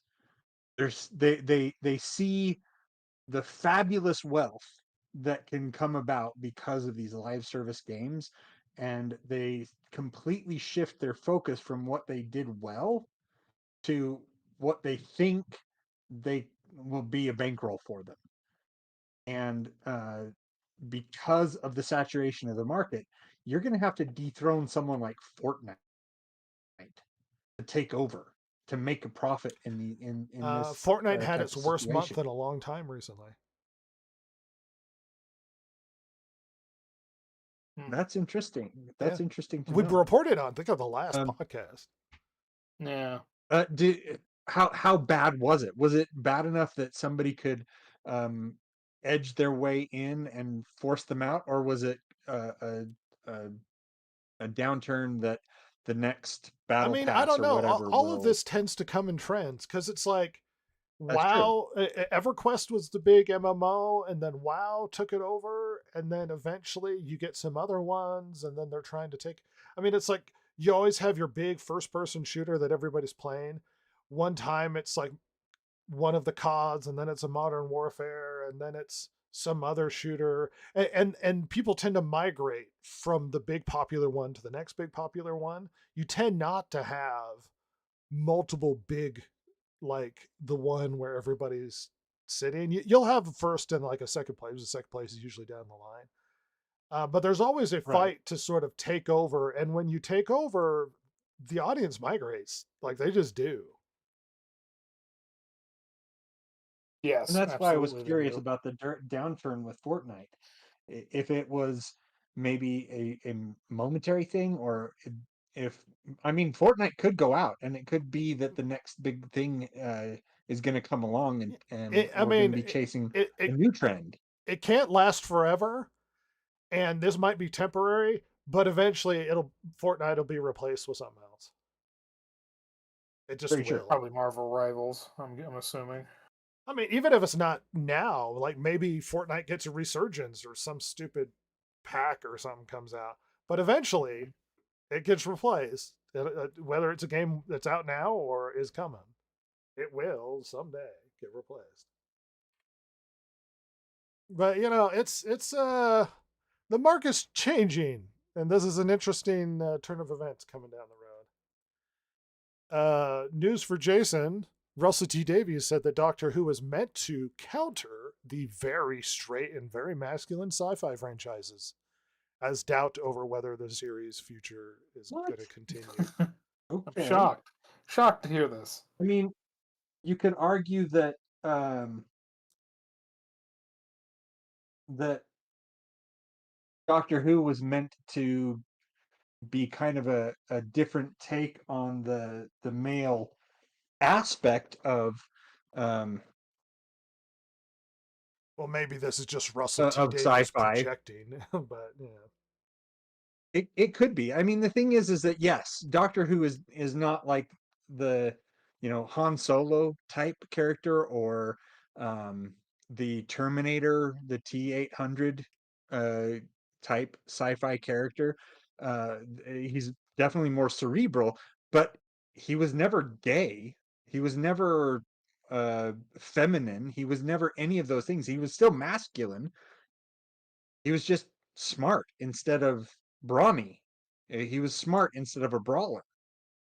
Well, the And so I scuttlebutt guess you could say, but around the internet, the scuttlebutt is that Doctor Who is essentially canceled at this point. oh yeah, I've seen that. It basically it went. They into the pretended toilet like it when- wasn't, but it is. Yeah. We're on break, you guys. But the first black gay doctor. Who had the worst Doctor Who numbers in Doctor Who history? God. Yep. Making history. That's, it's what he does. So brave. Hey, according to a Baldur's Gate 3 actor, he warned that diversity is being removed from some games and storylines have been cut. Maybe it's because the market's changing and people don't want to hear it anymore. No, my Ever lord. since Donald Trump was elected in 2024, companies and their executives were quick to try and curry favor with the president. This included ditching It's not Donald Trump. Audiences don't like it. I'm telling you Yeah. right now. Audiences don't like it. And the trend is moving away from this. And it's not that they're being censored. It's just you pushing it into games that are unsuccessful is no longer sustainable because people just don't want to hear it. I mean, that's it. I mean, if you had a bigger queer audience to consume this content, that'd be one thing. But it's not because you're being silenced. It's because, it's not being received well. And Donald Trump is like a result of the shifting cultural landscape. He's not the one thing I like to say about he's Donald not the Trump is, cause. well, right. He's not the cause. He's the symptom. Yes. Yeah. But yeah, I've heard across the board that they've been cutting stuff and DI has been shifting. Yeah, I'm very aware. You can lament it, but so here's a fun final story I have for the news dump. Grace Randolph Superman review is apparently being copied by bots and posted all over the internet. That Grace does not Randolph. surprise me in any way, shape, or form. This is the best Superman movie to date when James Gunn gets out of the way and lets his work speak for itself. It's incredible. It's not perfect, but darn close. And maybe me a believer in Gunn's DC. It made me a believer in Gunn's DC. I'm sorry. Review embargo lifts today at 3 p.m. and plenty more DC videos coming. Wonderful. Yeah, so now we've been flooded with posts that sound eerily similar. When James Gunn gets out of the way and lets his work speak for itself, it's not perfect, but darn close. Another one. This is the best Superman movie to date when James Gunn gets out of his way and lets his work speak for itself. Oh, good lord. Do you think they were given the script? God damn. Here, Indian Ravi. make This sense is the for the best plot. Superman movie to date. When James Gunn gets out of the way and lets his work speak for itself, it's incredible. How about Olivia? This is the best Superman movie to date. When James Gunn gets out of the way and lets Superman speak for itself. Let's see. Oh, Faisal Khan. This is the best Superman movie to date. When James Gunn gets out of the way. Oh my god. No. How about Gangan Mandal? This is the best Superman movie to date. When James Gunn gets out of the way. Oh. That's his movie speak for itself. Vinay Utiria, when James Gunn gets out of the way and lets his work speak for itself, is incredible. Shimanto Sagor. This is the best Superman movie to date. When James Gunn gets out of the way. Anyway, I think you get the point. Good James Gunn lord. just needs to get out of the way. Thanks, Grace Randolph. Love it. I'm so glad these are people who are totally not paid or given a script or none of that. Someone added this. Maybe I did add this. Anyway, so there was a leak that they were working on Final Fantasy IX Remake. And it was nigh confirmed when a lot of the leaks started to come out and get confirmed, like Final Fantasy Tactics Remake as well as some other ones. So everyone's like, "Oh, we are getting a Final Fantasy IX Remake." Until we've now had a recent leak that basically the development has been a mess and that's probably been canceled. No. Yeah. What? The Tactics remake? Really? No, the Final Fantasy IX. Oh my god! I thought you said Tactics. I was like, what? They just Yeah. announced it. Well, so the Final Fantasy IX remake was leaked along with a bunch of other stuff, and it was essentially confirmed that it was true when a lot of Yeah. those leaks came out and were confirmed, like the Tactics remake as well as some other ones. And so Gotcha. everybody's like, "Oh, well, we now know that Final Fantasy IX remake is actually going to come." Until we got another leak where basically, apparently, the development was fraught with problems, and it's pretty much canceled. I wonder, is it Square Enix themselves doing this, or are they contracting it out? I don't know. My assumption is contracting it out, but I don't know. There's been some slight controversy with the Final Fantasy Tactics remake as well. Oh, really? Well, War of the Lions was a remake Uh-huh. for PSP from the original version from Sony PlayStation. Right. And War of the Lions changed some slight story stuff as well as added some characters. And the new remake is a remake of the original, not the War of the Lions version. So you don't get the added characters and added content. And they said Oh. they felt because of the story changes, they wanted a more pure and original vision version of Final Fantasy Tactics. Huh. So we don't get the updated stuff from War of the Lions. We get the version, a remake of the original version from the PlayStation. Good lord. What drama?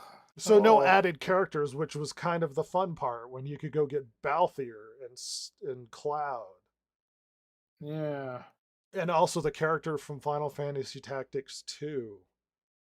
Oh. Yeah. There were some other added characters, but those were fun because they added more content, more characters, more items, more. They've Yeah. actually eliminated a couple of classes that were added in War of the Lion, and it's like, oh, that sucks. And they're like, well, we think the original one was really balanced. It's like, this isn't a competitive multiplayer game. It was unbalanced. Fine, it's a single player game. You know, it's Yeah, it's unbalanced. okay to make the game utterly broken. Yeah, you know what's unbalanced? If you do all of the extra stuff, you get to the final boss and he's irrelevant. He is trivial. Rhett, do you remember the Might and Magic games and the Heroes of Might and Magic games? Believe it or not, I've been playing some of them, through yeah. four or five Nice. recently. Yeah. Those Might and Magic games can be absolutely busted if you play them right. Yeah. Where like you just have like Yeah. a cascading effect of like a cascading effects within your army. Yeah. Where you're like killing, especially like with undead and stuff, I know, where like you just have these ungodly stacks of just skeletons. The doom stack of peasants. Yeah. Yeah. and Where just it's like, oh, I've got five angels and 4,000 peasants who do a bajillion damage when they hit you. And there's so many of them that there's no way you could do enough damage to actually reduce this throng. yeah. And I always liked how Like- you'd run into the little groups and they wouldn't tell you how many there are. There was just a vague like name. So it's like a group, a gang, a throng, an army. Like, oh my god, how many is that? And I don't know. More I than always you can thought that deal was with. fun. Yeah. Like, I think that's great when you can have these games where if you learn it well, break it like every which way. Final Fantasy 12. Love the game. Love the game. If you're going to beat the extra bosses, you kind of have to get the cheat weapon, which is in the game. It breaks it because you get that cheat weapon and then you beat it. Like you get to the final boss after beating the 2-hour boss battle. You might ask yourself, "Oh, that's ridiculous." No, I did fight a boss that took me 2 hours to beat on Final Fantasy 12. I remember I was there on the group chat for a lot of that. Yeah, you could just hear me being like, this took forever. Because it's just constantly healed, and then you do an attack and like dump all of your guys, and so you'd have to re-res them all, and it's just busted. Uh-huh. And even with the cheat bow, but then you have that cheat bow, and the rest of the game is pointless. The final boss is a joke when walking into that thing after beating the behemoth that is that. What is he, Tiamat or whatever he was? It's just ridiculous. And it's like, yeah, it's busted. I mean, I don't know what to tell you. I did it though. Oh, it's been a special podcast. Oh, Superman. All day, every day, Superman. We Um. love the Superman. Oh wait, no. Oh. No. Oh, you know what we're gonna muster through.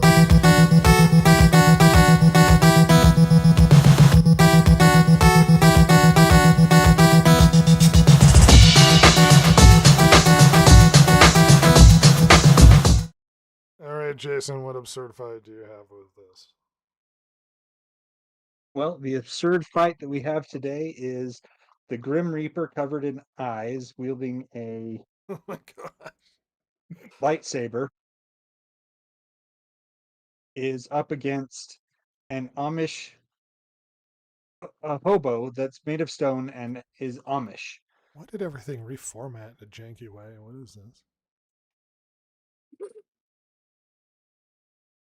I'm working on it.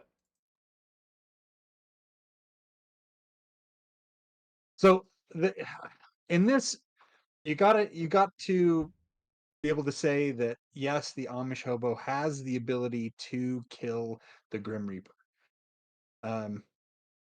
or at least Oh. banish the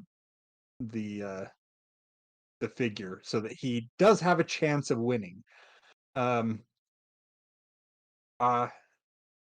Is his ability to wield the lightsaber and covered with eyes, is that going to mean anything when you have a guy that's basically made of stone and shuns the use of technology?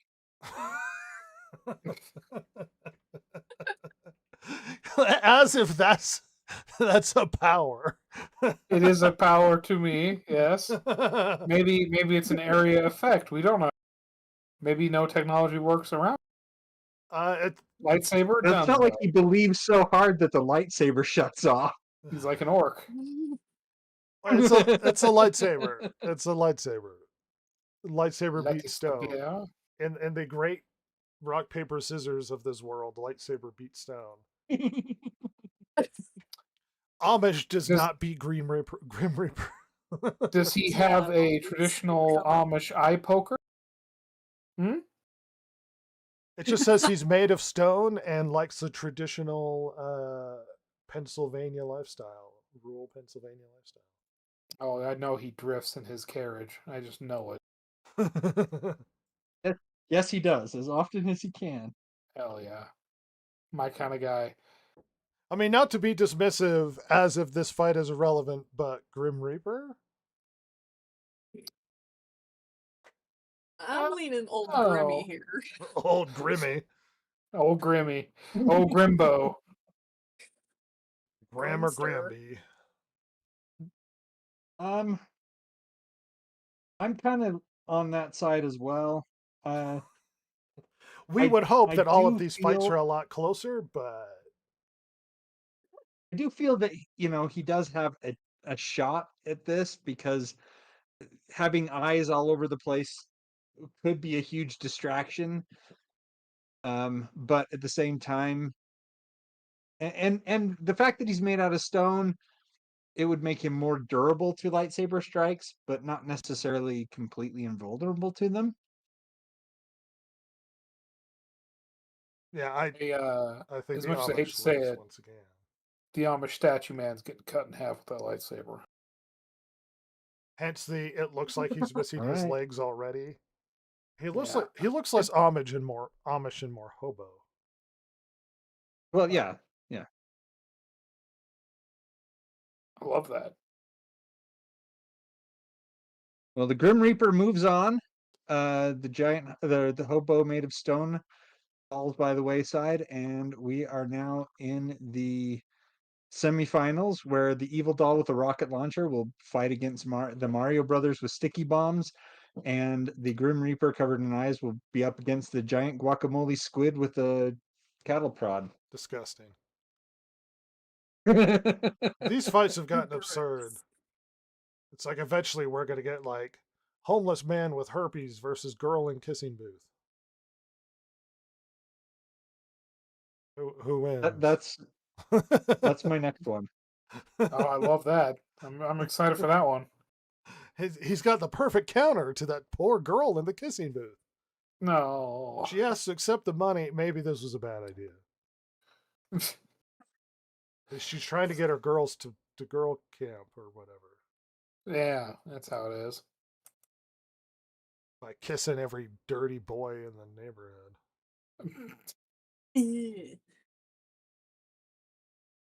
Silver, you need to stop with them kissing booths. You're practically a hooer.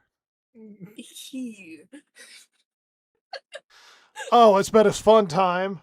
And we had a thoughtful discussion about Superman and less belligerent and angry and screaming at the television, which was more of what we did when we failed to record our original media literate. So, yeah, we've grown. I think we've grown as adults. Certainly more so than Superman in the movie about him. Silver, what are you thinking? Something to inspire the children? Watch old Superman. Oh. Yeah. Better than anything you'll get here. Did you read more Batman? I did. I did read Oh. Batman. What did you read? I didn't get to read a ton, but I tried. Oh. Work on that. It's mostly pictures. Yeah. Ross, what's your week looking like? So hard. Oh, getting a little bit of overtime to make up for being gone all the time. And, yeah, that's about it. I'm probably playing some more Suikoden because, good times. Good game. Love it. Yeah, I'm going to have to... I didn't notice until after it happened. I'm going to have to try and be aware next time we do it so that I can jump in and harass you and participate. Yeah, absolutely. I would enjoy that. You can see this glorious game that is a part of my childhood. Love it. Jason? Yeah, it's going to be pretty much same old. Going to try to do something that's maybe finish up Tunic finally. I just have the last boss to beat. I found that because I'm a completionist, I like to get all the side quests and stuff. It makes me get so bored I'd never finish the main mission. That is a problem. So I have the last boss to finish on Tunic, and then I can say that I've finished the game. But yeah. Yes, I played some Heroes of Might and Magic. I'm trying to pick up where I left off and try and remember what I was doing in Final Fantasy 15 on my portal. Nice. I've been playing Jedi Power Battles on the Xbox. Hell yeah. I need to download that. And it's a lot of fun. And a little bit of Roller Coaster Tycoon.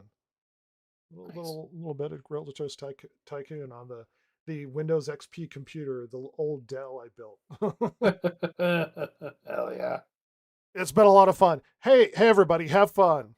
It's okay if you like Superman, the movie, and you've damaged your brain and you lack the capacity for rational criticism. No, it's okay. It's okay. The movie has problems. Even the most ardent, like, oh, I enjoyed it, it was fun, if they thought about it for 5 seconds, would probably be like, yeah, there's plot problems and whatnot. But is this going to save everything? Is this going to be a big billion-dollar movie? No. But in the weirdest turn of events, it's kind of so it hasn't resolutely destroyed WB or resolutely saved it. In the strangest outcome that we could possibly have had. But we appreciate you coming along. Once again, subscribe. Tell us you love us and give us only positive vibes, because our egos are small and we lack the I'm capacity very to deal with sensitive. criticism. Cry easily. We did gain a subscriber this last week, so rock on. And we will see you guys next time. Bye.